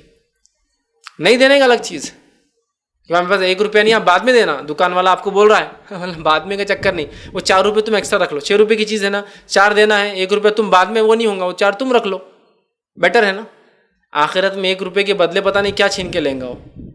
بیٹر ہے 4 ہمارے رہنے دو تو ہمارے طرف چھوڑ دیتے ہیں ہم آپ کو 4 روپے، کوئی مسئلہ نہیں. 1 تمہارا ادھار نہیں ہو سکتا، یہ بات تو طے ہے. کیونکہ دکانداری بہت ہوشیار ہے، وہ ادھار بولتا ہے اس کو دونوں فائدے نظر آتے ہیں، واپس لائے تو اپنا فائدہ، نہیں لایا تو آخرت کا فائدہ. ہوشیار آدمی تو ایسی سوچتا نا، کیلکولیشن اس کے ایسی ہوتے. تو اپن بھی ہوشیاری بتانا. 1 روپے ہم پہ کیا کو چھوڑ دے، 4 ہمارے رکھ لو اور ہم کو واپس بھی نہیں چاہیے. لیکن ہم کو نہیں چاہیے بھائی پیسہ، کیوں تمہارا پیسہ ہمارے لیے. سمجھ رہے ہو؟ پیلو کی لکڑی کے برابر ظلم اگر کوئی کرتا ہے تو اس کے لیے آپ نے فرما رہے جنت حرام، جہنم واجب. اور اللہ ہم پہ رحم کرے، اتنے حق تو ہم ایسے ہی مار لے رہے. اس کو تو اتنا معمولی سمجھ رہے، پتہ نہیں ایکڑوں میں زمینیں مارے ہوئے ایک دوسرے کی. پیلو تو خالی 9 انچ کی ہوتی ہے، ایکڑوں میں زمینیں مارے ہوئے، گھر زیادہ دبا لیے ہوئے، لاکھوں کروڑوں پیلو خریدنے کے اتنے کاسٹ کے، تو لوگوں کو ہم نے غبن کیے ہوئے اور کر رہے ہیں. بہرحال تو حلال روزی کی بڑی اہمیت یاد رکھیے. اسی طرح جو ہے عدی بن عمیر رضی اللہ عنہ فرماتے، یہ بھی صحیح مسلم کی روایت ہے، آپ نے اس کو فرماتے ہوئے انہوں نے سنا، آپ نے فرمایا اور کہا جس کو ہم نے کسی کام پر ذمہ دار قرار دیا اور اس نے ایک تاگے کے برابر بھی اس کام میں حق مارا، روز قیامت وہ تاگا پیش کیا جائے گا، اس آدمی کو اس تاگے کی وجہ سے اللہ کے سامنے کھڑا ہونا پڑے گا. جس کو ہم نے کسی چیز کا ذمہ دار بنایا اور اس نے ایک تاغے کے برابر بھی ظلم کیا، غبن کیا، مار لیا، چھپا دی چیز، روز قیامت اس تاغے کی وجہ سے اللہ کے سامنے حاضر کیا جائے گا۔ آج ہم میں سے اکثر یہ سروسز والوں کے لیے ہوگی بات، وہ تو ہوگی طاقتور، مار لے رہا، چھین لے رہا۔ یہ سروسز والے ذمہ دار بنایا گیا، تمہارا کام ہے لوگوں کی دیکھ بھال کرو، تمہارا کام ہے 10 بجے سے 5 بجے تک یہاں بیٹھو۔ اگر ہم نہیں کرتے، تاغے کے برابر ظلم کرتے، روز قیامت جواب دینا ہے، پیش کی جائیں گے کہ بھائی تمہاری چھٹی تو 1 گھنٹے کی تھی دوپہر میں، تم 3 گھنٹے رہے باہر، کیوں؟ نہیں اللہ وہاں کوئی آتا نہیں تھا اس لیے تم کو بٹھایا گیا، کوئی نہیں آیا تو آنا ہے؟ نہیں، یہ آپ کی ڈیوٹی تھی، یہاں بیٹھنا تو بیٹھنا پڑے گا آپ کو، جب تک کہ آپ کے ذمہ داران آپ کو کہے کہ ٹھیک ہے کوئی مسئلہ نہیں ہے، پرمیشن ہو، وجہ ہو، الگ بات ہے۔ ہو رہا ہے نہیں ہو رہا ہے، سال میں خواہ مخواہ کی بیمار ہے بتا دے رہے آپ، خواہ مخواہ گر گیا والے بیمار ہو گئے، گورنمنٹ جاب والے بہت کرتے ہیں، 40 دن کی چھٹی، 5 مہینے سے چھٹی نہیں لی، چلو ڈال دو، کوئی گرے نہیں، کوئی ہڈی نہیں ٹوٹی، کچھ نہیں ہو، 40 دن کی چھٹی، کیوں؟ وہ دن سے لیے نہیں نا، میڈیکل لیو بھی تو ہے نا، کب فائدہ اٹھائیں گے اس کا؟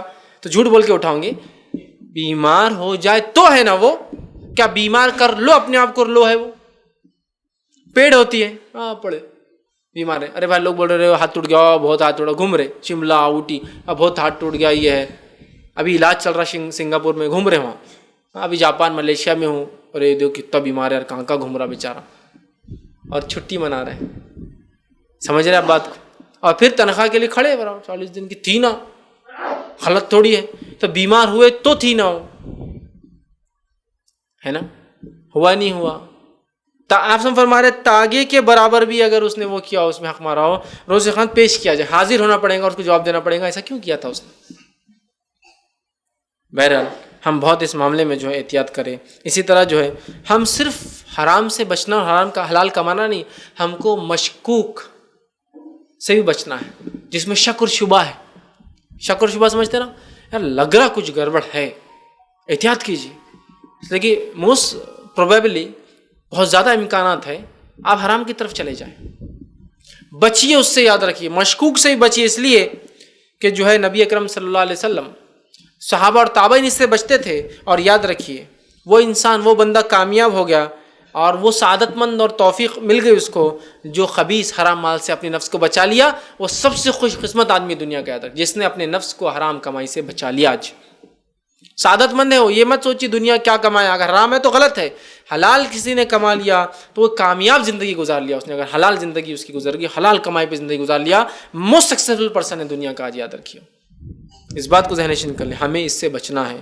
نبی اکرم صلی اللہ علیہ وسلم صحیح بخاری کی روایتیں فرماتے کہتے ہیں، جو مشکوک کاموں سے بچ گیا تو اس نے اپنا دین اور عزت بچا لی۔ شک والے کاموں میں مت جاؤ، جس نے اپنے آپ کو مشکوک چیزوں سے کلیئر نہیں ہو رہا، حلال ہے حرام ہے شک ہے، بچا لو، ہٹ جاؤ اس سے دور، اس لیے کہ جس نے مشکوک سے، شک والی چیز سے اپنے آپ کو بچا لیا، گویا اس نے اپنا دین اور اپنی عزت دونوں بچا لی، دین آخرت کے اعتبار سے بچا لیا اور عزت دنیا کے اعتبار سے بچا لی۔ تو جو انسان حرام کمائیں گا دنیا میں بے عزت ہوتا ہے، آخرت میں ذلیل ہوتا ہے، دین اپنا کھو بیٹھتا ہے، جہنم میں جاتا ہے، تو آخرت دین بچا لیا، دنیا کے اعتبار سے عزت بچا لی۔ مشکوک سے بھی ہم کو بچنا ہے۔ حسن بصری رحمۃ اللہ علیہ فرمایا کرتے تھے، جامع علوم میں ان کے ایک قول ہے، وہ کہا کرتے تھے، تقویٰ تب تک متقین کے ساتھ رہا جب تک انہوں نے بہت ساری حلال چیزوں کو بھی اس خوف سے کہیں حرام تو نہیں چھوڑے رکھا۔ تقویٰ تب تک متقین لوگوں میں باقی رہا جب تک انہوں نے حلال چیزوں کو بھی اس ڈر سے نہ چھوڑ دیا کہیں یہ حرام میں تو ہم نہیں جا رہے ہیں۔ کتنی زبردست بات ہے، احتیاطی پہلو بولتے ہیں اس کو، کہ میں کر سکتا ہوں لیکن احتیاطی ہے کہ اگر نہ کروں تو بیٹر ہے۔ سمجھ رہا، یہ بھی مشکوک شک ہو رہا ہے نا اس چیز میں، سمجھ رہا۔ تقویٰ تب تک متقین میں رہا، ٹھیک۔ امام مالک رحمہ اللہ سے ایک مرتبہ کسی نے سوال کیا کہ میرے آنکھ پہ جو ہے غلاظت اڑی، اتنی چھوٹی سی غلاظت، گندگی، پانی اڑا، تو کیا مجھے کپڑے بدلنا پڑیں گے؟ تو آپ نے کہا نہیں، ایک جو سکہ ہوتا ہے اس کا نام لیا آپ نے، کہ اتنے سکے کے برابر اگر غلاظت اڑتی ہے تو پھر تجھے ضرورت ہے کہ تو کپڑے اپنے چینج کر لیں۔ ایک مرتبہ امام مالک کو دیکھا گیا تھوڑا سا چھیٹا اڑا، کپڑے بدل کے آ گئے، تو اس سائل نے پکڑ لیا، کہ امام مالک میں نے آپ سے ایک مرتبہ سوال کیا تھا کہ کتنی گندگی اڑے تو کپڑے بدلنا پڑیں گے، تو آپ نے کہا ایک سکے کے برابر۔ ابھی آپ کو تو بہت تھوڑی سی کیوں بدلے آپ نے؟ تو کہا وہ تو فتویٰ تھا، شریعت کا جو حکم تھا وہ رکھا تھا، لیکن میرا تقویٰ یہ مجھے ڈر ہے کہ ہو سکتا ہوں تو احتیاطاً چینج کر لے رہا ہوں، اللہ نے دیا ہے تو۔ سمجھ رہے آپ؟ تو آپ حسن بصری رحمۃ اللہ فرما رہے ہیں، تقویٰ تب تک متقین کے ساتھ رہا جب تک انہوں نے بہت ساری حلال چیزوں کو بھی اس خوف سے چھوڑ رکھا کہ کہیں یہ حرام نہ ہو. لیکن ہرگز میں اس میں شک کی بات نہیں کر رہا ہوں کہ پوری زندگی آپ شک میں گزارے. یہ بات صحابہ کو پتہ ہے، لیکن ایسا لگ رہا ہے باؤنڈری پہ جا سکتے اس بات کی وجہ سے تو احتیاط کرنے کی. لیکن کوئی انسان زندگی بھر شک میں گزارے، اسلام شک کو پسند نہیں کرتا ہے. یہ تقویٰ تھا ان کا.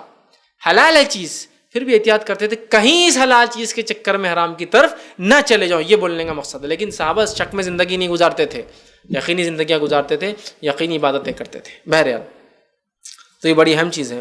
اور جب انسان حرام کماتا ہے ساری زندگی شک میں گزرتی ہے، ساری زندگی پریشان رہتا ہے، ساری زندگی سوچتا رہتا ہے. اس کا ذہن اس کا ساتھ نہیں دیتا، اس کا جسم اس کا ساتھ نہیں دیتا، اس کا سماج اس کا ساتھ نہیں دیتا، اس کا ماحول جو حرام کماتے ہیں ان کا ماحول ساتھ نہیں دیتا، اس کے بچے اس کا ساتھ نہیں دیتے، اس کی بیوی یا بیویاں ہو تو اس کا ساتھ نہیں دیتی، اور دنیا میں جو ہے وہ سب کچھ کمانے کے بعد بھی اکیلی زندگی گزارتا ہے، اور مرنے کے بعد تو یقیناً بہت خطرناک انجام ہونے والا جو حرام کماتے تھے.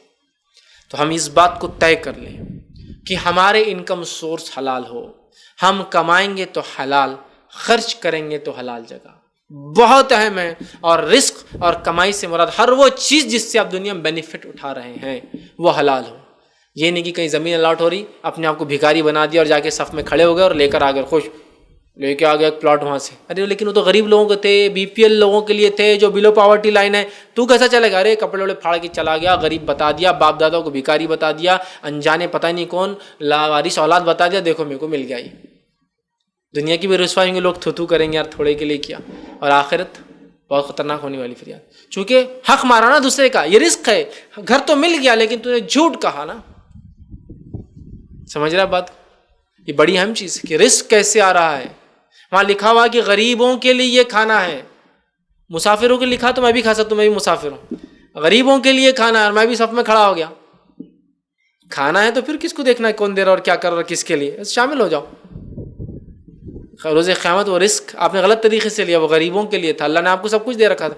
یہ الگ بات ہے کہ وہاں لکھا ہو مسافروں کے لیے، مسافر کوئی بھی ہو سکتا، غریب امیر ہو. یہ الگ بات ہے کہ آپ مصیبت آپ بولیے کہ میں غریب تو نہیں ہوں لیکن کھانا کہیں نہیں مل رہا، ہوٹلیں سب بند ہیں، آپ میں اس میں سے کھاؤں کیا؟ اجازت ٹھیک کچھ صدقہ کیجیے ان کو کہ بھائی لیجیے اس کے بدلے، اس لیے کہ آپ نے مجھے کھلایا، مستحق نہیں تھا اس کا. لیکن آج دیکھیے ذرہ ذرہ چیزوں سے اگر رزق آنے دو جی، کہاں سے آ رہا کیسے آ رہا کوئی اس کی پرواہ نہیں. ارے وہ راشن کا اناج آتا ہے بھائی وہاں نہیں لو نا، راشن کے مستحق اللہ نے اتنا دیا پھر بھی ارے راشن کی شکر تو اپنی شکر سے اچھی جو باہر ملتی ہے لو جا کے وہاں سے. ارے میرے بھائی وہ مستحقین کی شکر ہے، تم مستحق نہیں ہو راشن کے. تم وہ 25 روپے میں ملتی ہے تو وہ اصل شکر 40 میں آتی ہے، تم 15 روپے کے لیے حرام رزق لے رہے ہو، کسی کا حق مار رہے ہو. یہ بھی انکلوڈ ہے اس کے اندر، یاد رکھیے. ہم کسی بھی ذریعے کو انالائز کریں، کہیں ہم حرام تو نہیں کر رہے ہیں. ٹھیک ہے، اسپینڈنگ پہ انشاءاللہ کہیں موقع ملا تو حلال جگہ خرچ کرنے کا الگ موضوع ہے. لیکن آج کا موضوع تھا حلال رزق کمانے کی اہمیت اور حرام کی قباحت کتنی ہے. ہمیں اپنے آپ کو حلال کمانے کا عادی بنانا ہے، حرام سے روکنا ہے. میں اپنی بات کو ختم کروں گا قرآن کی ایک آیت سے. اللہ رب العزت سورہ بقرہ سورہ نمبر 2 آیت نمبر 2 سے قسم فرماتا اور کہتا ہے وَاتَّقُوا يَوْمًا تَرْجُونَ فِيهِ إِلَى اللَّهِ ثُمَّ تُوَفَّى كُلُّ نَفْسٍ مَّا كَسَبَتْ وَهُمْ لَا يُظْلَمُونَ. اللہ فرماتا اور کہتا ہے وَاتَّقُوا يَوْمًا تُرْجَوْنَ فِيهِ إِلَى اللَّهِ، کہ ڈرو اس دن سے جب تم سب کو لوٹ کر اللہ رب العزت کے پاس جانا ہے. ثم توفى كل نفس ما كسبت، اور ہر کسی کو اللہ کے سامنے حاضر ہونا پڑے گا اور پورا حساب دینا پڑے گا دنیا میں اس نے کیا. کسبت وهم لا يظلمون، اور اللہ رتی برابر بھی ان کے ساتھ اپنی طرف سے ظلم نہیں کریں گا. تو بس اس آیت کو ذہن میں رکھیں کہ ہمیں ہر کام کا آخرت میں جواب دینا ہے کہ کیا کیا اور کیوں کیا اور کیسے کیا اور طریقہ کیا تھا. تو بس ہم اپنی روزی کو بھی ہمیشہ ذہن میں رکھیں. روزی بہت بڑا ذریعہ ہے جس کے دنیا کے سارے ہی کام ہوتے ہیں. میں کہوں گا ہم سارے ہی کام ہوتے ہیں. میری شادی بیاہ، اولاد، تعلیم، کھانا پینا، پہننا، گھر لینا، گاڑیاں، سب کچھ ڈیپینڈ ہے انکم پر. یہ سورس میں گڑبڑ مت آنے دیجیے. اگر یہ ٹینک ہے واٹر ٹینک، اس میں گندا پانی مل گیا تو اس سے فائدہ اٹھانے ساری چیزیں گندی ہو جائیں گی. اور آج اس کو بہت معمولی ہم نے مذاق سمجھ لیا حلال روزی کو، اور حلال کمانے والے کو ہم ہنستے جوک بناتے. اس نے حلال کمایا آج یہاں رہ گیا، ہم دیکھو کہاں پہنچ گئے. حلال کمائی کی اتنی زیادہ اہمیت ہے کہ انسان دعاؤں سے محروم ہو جاتا ہے، دعاؤں کی قبولیت سے محروم ہو جاتا ہے. گویا اللہ تعالیٰ حرام کمانے والے سے قطع تعلق کر لیتا ہے، اپنا رشتہ توڑ دیتا ہے. اس سے بری بات کیا ہوگی؟ اور بھی کئی دنیاوی اور اخروی نقصان ہیں.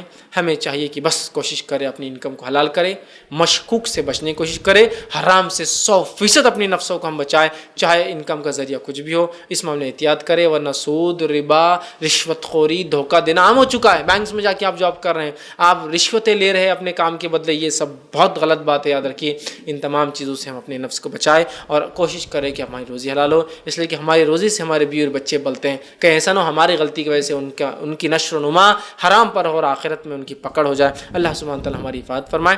اللہ سبحانہ تعالیٰ جو ہے ہم تمام کو جو کچھ کہا سنا گیا اس پہ جو عمل کرنے کی توفیق عطا فرمائے. ہم تمام کو کتاب و سنت کی صحیح سمجھ عطا فرمائے. ہم تمام کے لیے حلال روزی کمانا آسان کرے. ہم تمام کو دین اسلام کی صحیح سمجھ دے اور ہمیں صحیح جگہ خرچ کرنے کی توفیق عطا فرما. جب تک ہمیں زندہ رکھے اسلام اور ایمان پر زندہ رکھے, خاتمہ ایمان پر ہو. وآخر دعوانا ان الحمد للہ رب العالمین. سبحان ربک رب العزۃ عما یصفون وسلام علی المرسلین والحمد للہ رب العالمین.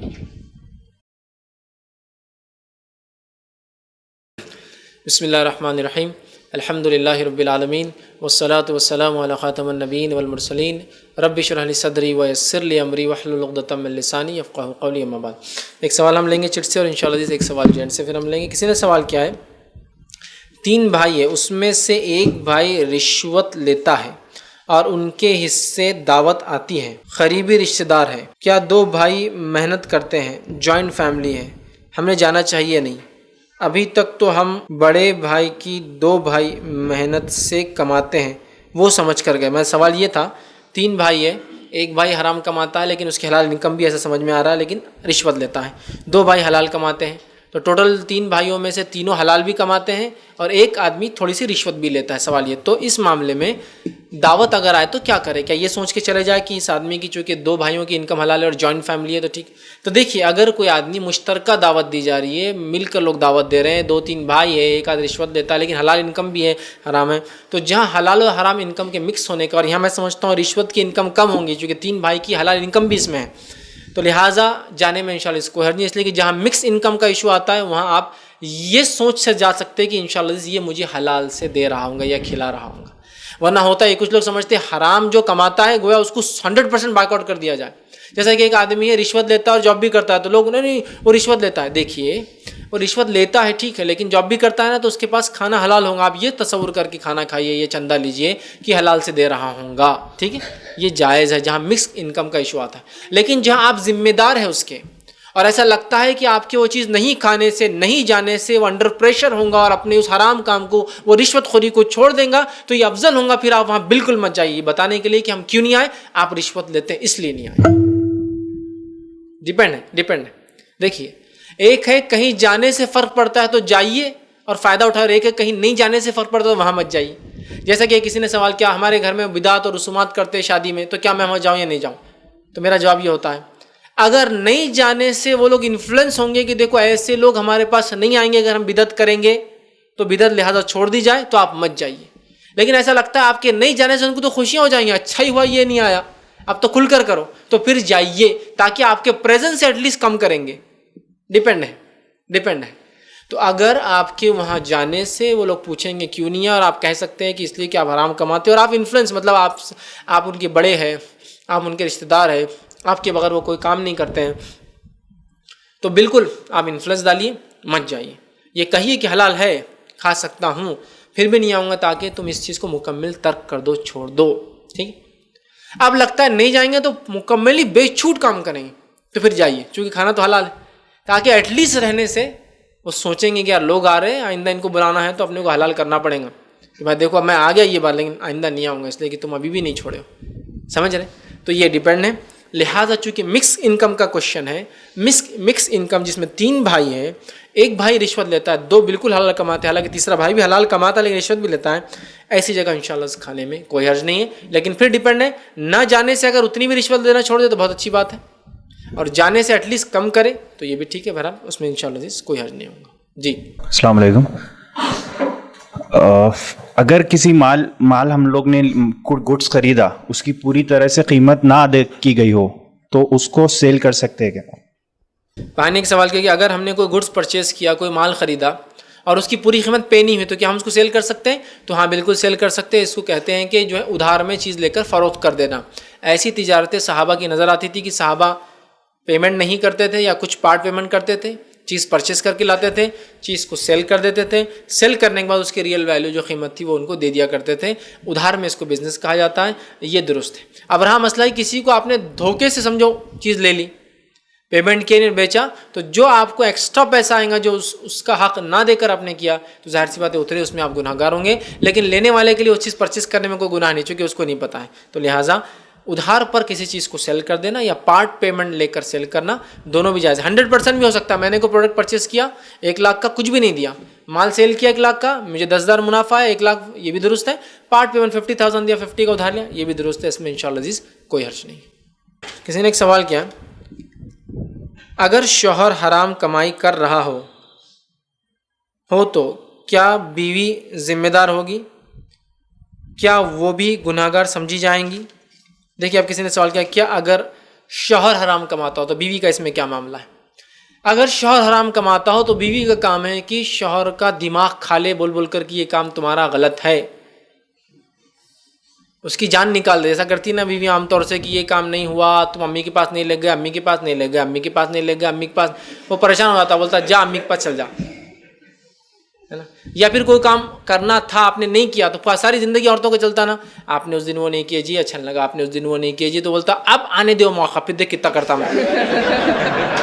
تو بیویاں سمجھے نا, تو سیم رویہ آپ دین کے معاملے میں کہ آپ سود لے رہے ہیں, آپ رشوت کھاتے غلط ہے, آپ رشوت کھاتے غلط ہے, آپ رشوت کھاتے جان لے لے اس کی بول بول کے کہ وہ تنگ آ کر بولے کہ میں رشوت چھوڑ دیتا ہوں اب لینا, اس لیے کہ صحیح بات ہے, تم سمجھ رہے وہ کر. لیکن پھر بھی اگر وہ نہیں مانتا ہے, نہیں سنتا ہے, تو آپ اپنے خرچوں کو اتنا لمٹ میں رکھیں گے کہ جو اس کی حلال انکم میں آپ کے خرچے ہو جانا چاہیے.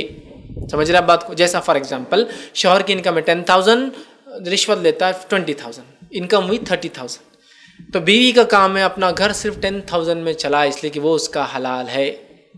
اس سے ایکسیس میں دیکھیں, کبھی تو ایسا ہو رہا ہے کہ بیوی بول رہی حرام ہے لیکن استعمال برابر کر رہی. تو بیوی بول رہی اور دیکھو آپ کی تنخواہ, دیکھو آپ رشوت لے رہے غلط ہے, لیکن میرے کو موبائل لاؤ آتے آتے ابھی 1 تاریخ کو. تو شوہری بولیں گا یہ بہت اچھی بات ہے, ادھر حرام بھی بولتی ادھر موبائل بھی لاؤ بولتی, جبکہ معلوم موبائل اتنی تنخواہ میں آ ہی نہیں سکتا میرے 10,000 میں. سمجھ رہے آپ؟ تو بیوی پھر اپنے آپ کو کٹ شارٹ کریں گی, اپنے خرچوں کو کٹ کریں گی اور کوشش کریں گی خود اور اپنے بچوں کو صرف اتنے مال میں سے کھلائے جتنا مال وہ حرامان کرتا ہے, اور باقی میں ہمیشہ کہے میں بری الذمہ ہوں تمہارے اس سے, میں بری الذمہ ہوں تمہارے سے, تاکہ اللہ کے پاس فرشتے بھی لکھتے رہتے اور اللہ گواہ رہے کہ یہ بری الذمہ تھی اس سے, عملاً بھی اور قولاً بھی. سمجھ رہا؟ تو بیوی پھر اپنے آپ کو ریسٹرکٹ کرے, کڑی نظر رکھے کہ کوئی ایکسیس منی میرے پاس نہ آئے, اور شوہر کو ہمیشہ تاکید کرتی رہے, ہمیشہ تاکید کرتے رہے. ٹھیک. اگر وہ پھر کسی کو ایسا نقصان دے کر اپنے آپ کو مالک بنا رہا ہے جو نقصان میں حقوق العباد ہے, سخت تاکید کرے, اپنے والدین کو بتا کر تاکید کرے, سماج کے کچھ لوگوں کو شامل کرے, اور اس کے خلاف ایک محاذ بھی کھڑا کر سکتی ہو. محاذ سمجھے نا, ایک سوشل بائک آؤٹ, جیسا کہ ہر کوئی بول رہا کہ یار خود بولے کہ میرے شوہر میرے گھر پہ نہیں آنا آپ لوگ, اس لیے کہ میرا شوہر ایسا کماتا ہے. جب وہ نہیں آئیں گے تو بولنا دیکھو میں نے امی کو تو نہیں بولتی اس لیے کہ آپ کی انکم ایسی ہے, امی میرے نہیں آ سکتے.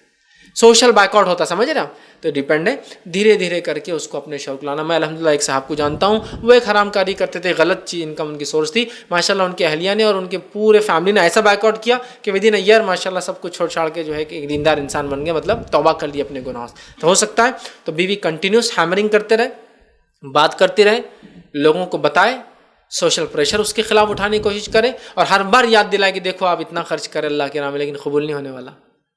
آپ نے فلاں چیز وہاں خرچ کی لیکن اس کا اجر نہیں ملے گا. حلال مال کما کے اگر بچوں پہ خرچ کیا جائے تو اجر ملتا ہے نا. دیکھو آپ کو اجر نہیں مل رہا, آپ پھر سوچیے اس معاملے میں, پھر سوچیے. اور اگر بیوی اگر یہ سوچنے لگے, میں سمجھتا ہوں عورت کی سوچ بدل جائے انشاءاللہ عزیز, مرد کی سوچ تو بدلنا ہی ہے. اکثر دیکھا گیا ہے کہ عورتوں کی اور بچوں کی خواہشات پوری کرنے ہی مرد جو ہے حرام کاری میں جا رہے ہیں, برے کام کر رہے ہیں. ٹھیک ہے, لیکن اگر یہ دو فریق کہہ رہے ہیں ہم کو چاہیے ہی نہیں تمہارا پیسہ جی حرام, تو انشاءاللہ امید کرتا ہوں کہ وہ دھیرے دھیرے چھوڑ دیں گے, اور ان کو حلال کمائی کی اہمیت بتائیے, حرام کمائی کو اجتناب کرنے کی تاکید کیجیے. جن کو وہ بڑا سمجھتے دینی شخصیات کو ان کے ذریعے بتائیے, یا پھر ان کو بار بار تاکید کیجیے اور بتاتے رہیے تاکہ اس کو کچھ نہ کچھ سمجھ میں آ جائے, اور انشاءاللہ امید ہے کہ پھر وہ اس عمل کو چھوڑ دیں. السلام علیکم. یہ اللہ تعالیٰ نے انسان کو کھانے کا تو کسی بھی طرح انتظام کر دیتا, تو پھر انسان اتنا رزق کے بارے میں سوچتا کیوں؟ کیا انسان کی کمزوری ہے یا پھر ایمان کی کمزوری ہے؟ بھائی نے ایک اچھا سوال کیا کہ اللہ تعالیٰ نے تو رزق انسان کا لکھ دیا, اتنی ساری سہولتیں دے دی, پھر انسان رزق کے لیے اتنا سب کیوں کر رہا ہے؟ یہ رشوت اور یہ غلط اور حرام, یہ ایمانی کمزوری ہے یا انسانی فطرت کی بہرحال یہ کمزوری، اس کے پیچھے کیا معاملہ ہے؟ دیکھیے اللہ تعالیٰ نے رزق کتنا کمائیں گا وہ لکھ دیا ہے۔ جب انسان اپنی ماں کے پیٹ میں 40 اور 40 دن کا ہوتا ہے، ایک فرشتہ آتا ہے اور کہتا ہے اللہ کتنا رزق لکھوں، تو اللہ بتا دیتا ہے، کتنی زندگی لکھوں اللہ بتا دیتا ہے، اور اس میں روح پھونک دی جاتی ہے۔ 4 باتیں بہرحال تفصیلات کے ٹائم میں روح پھونک دی جاتی ہے۔ تو گویا میں کیا کماؤں گا، کتنا رزق دنیا میں حاصل کروں گا، یہ تو میری تقدیر میں لکھا کے لا چکا ہوں، مجھے اس کی فکر نہیں کرنا ہے، مجھے صرف اس کی کوشش کرنا ہے۔ یہ ایک بات ہو گئی۔ تو ایمان والا انسان وہ ہے جو مطمئن ہے، جو اس کا رب اسے دے رہا ہے، اور حلال رزق کے لیے وہ کوشش کرتا رہتا ہے۔ یہ مطمئن ہونا نہیں گھر میں پڑ گیا بس منہ کھول کے کہ اللہ دے دیں گا، نکل گیا گھر چھوڑ کے کتنے دن اور بولا اللہ دے دیں گا، یہ نہیں ہے۔ کوشش کرتا ہے اور جو ملتا ہے مطمئن ہوتا ہے کہ میرے رب نے یہ لکھا تھا مجھے مل گیا۔ لیکن ساتھ ہی ساتھ اللہ نے ہمیں ایسی فطرت پر پیدا کیا ہے کہ ہم زیادہ سے زیادہ رزق کمانا چاہتے ہیں۔ یہ ہماری فطرت کا پارٹ ہے، حصہ ہے، یاد رکھیے۔ یہ اس اللہ نے ہمارے اس کا، جیسے اللہ رب العزت نے قرآن میں اس کے تعلق سے بیان کیا کہ اللہ نے کچھ چیزوں کی محبتیں ہمارے دل میں ڈال دی گئی ہے، جیسے کہ حب الشہوات من النساء، عورتوں کی محبت، شادیاں کرنے کی، بیوی ہونا اس کو، والخناتیر، اور جو ہے خزائن مطلب مال و دولت کی، اور اچھے اچھے گھوڑوں کی، اور سونے کی، اور چاندی کی، معلوم یہ فطرت میں ہمارے پارٹ آف آور نیچر ہے۔ تو یہ ہے، یہ پارٹ آف نیچر کیوں ہمارا کہ ہم زیادہ رزق کمانا چاہتے ہیں؟ یہ آزمائش ہے اللہ کی طرف سے۔ ملنا تو اتنا ہی ہے جتنا لکھا گیا ہے، فطرت میں ڈال دی گئی کہ جو ہے اس کو حاصل کرو۔ اب اللہ آزماتا ہے، حاصل حلال سے کرتا ہے حرام سے، کتنا ملنا ہے طے ہے۔ ایک اور حدیث میں آپ نے فرمایا انسان کتنا کمائے گا اس کی تقدیر میں لکھا جا چکا ہے، حلال سے کمائے یا حرام سے، یہ اس کو اختیار ہے۔ تو یہ بات سمجھ لیجئے، کتنا کماؤں گا، فار ایگزامپل میرے تقدیر میں لکھا میں 100 کماؤں گا، مجھے اختیار ہے حلال سے کماؤں یا حرام سے کماؤں۔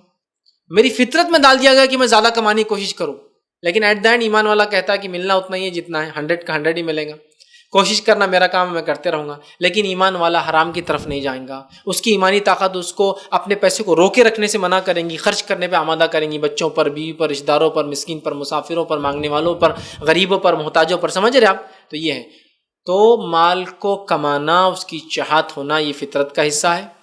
ایمان والا اس پر اطمینان کر لے کہ کتنا اس کو ملنے والا ہے وہ لکھا جا چکا ہے۔ یہ اختیار انسان کو دیا گیا ہے کہ حلال سے کمائے ہم، اگر میں 100 کمانے والا ہوں تو حلال سے یا حرام سے، دونوں سے میں کتنا ہی کماؤں گا، 100۔ تو حرام کمانے والا یہ قطعاً نہ سمجھے کہ تقدیر سے زیادہ کمانے والا ہے، لیکن جو فطرت میں اللہ نے ڈالی ہے نا کمانے کی چاہت، اگر اس کو انسان اپنے تقوی سے کنٹرول نہ کرے، دین اسلام کی حصول و ضوابط سے جو رولز اینڈ ریگولیشن کنٹرول نہ کرے، تو پھر آؤٹ آف کنٹرول ہو کر انسان یہ سب چیزیں کرنے لگ جاتا ہے۔ علی بن ابی طالب رضی اللہ عنہ کا ایک واقعہ ہے، ایک مرتبہ آئے، اپنے گھوڑے کو باہر کھڑے کرنا چاہا مسجد کے باہر گھوڑوں کی جو باندھنے کی جگہ تھی وہ کمپلیٹ ہو چکی تھی، مطلب اس زمانے میں گاڑیوں کی سے آج پارکنگ، گھوڑوں کی پارکنگ ہوتی تھی۔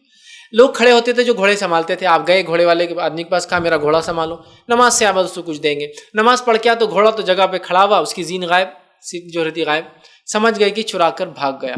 وہاں سے نکلے، دکان پہ گئے، پیسہ دے کے کہا کہ زین چاہیے، زین تھی 2 درہم کی۔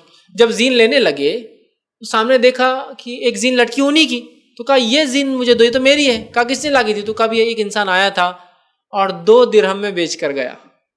انہوں نے کتنا دینے کی نیت کی تھی نکلنے کے بعد؟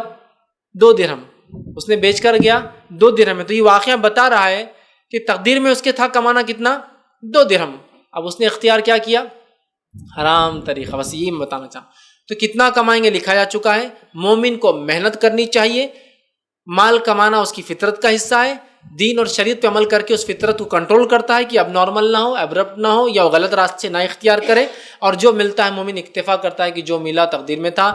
جو ایمان والا نہیں ہوتا ہے اس کو یہ ہوتا ہے کہ یہ جو فطری چیز ہے مال کمانے کی خواہش، وہ حد سے زیادہ بڑھ جاتی ہے، ان کنٹرول ہو جاتی ہے، جس سے جلن، حسد، دوسری بیماریاں پال لیتا ہے کہ میں نے اتنا کر کے یہ نہیں ملا، اس نے میرا آگے چلے گا، اس نے فلاں ہو گیا، بہت ساری برائیاں ہوتی ہیں، اور جو کچھ ملتا ہے اس کے بعد بھی وہ کنٹینٹ نہیں ہوتا، پریشان ہوتا رہے میرے کو کمیش ملا، میرے کو کمیش ملا۔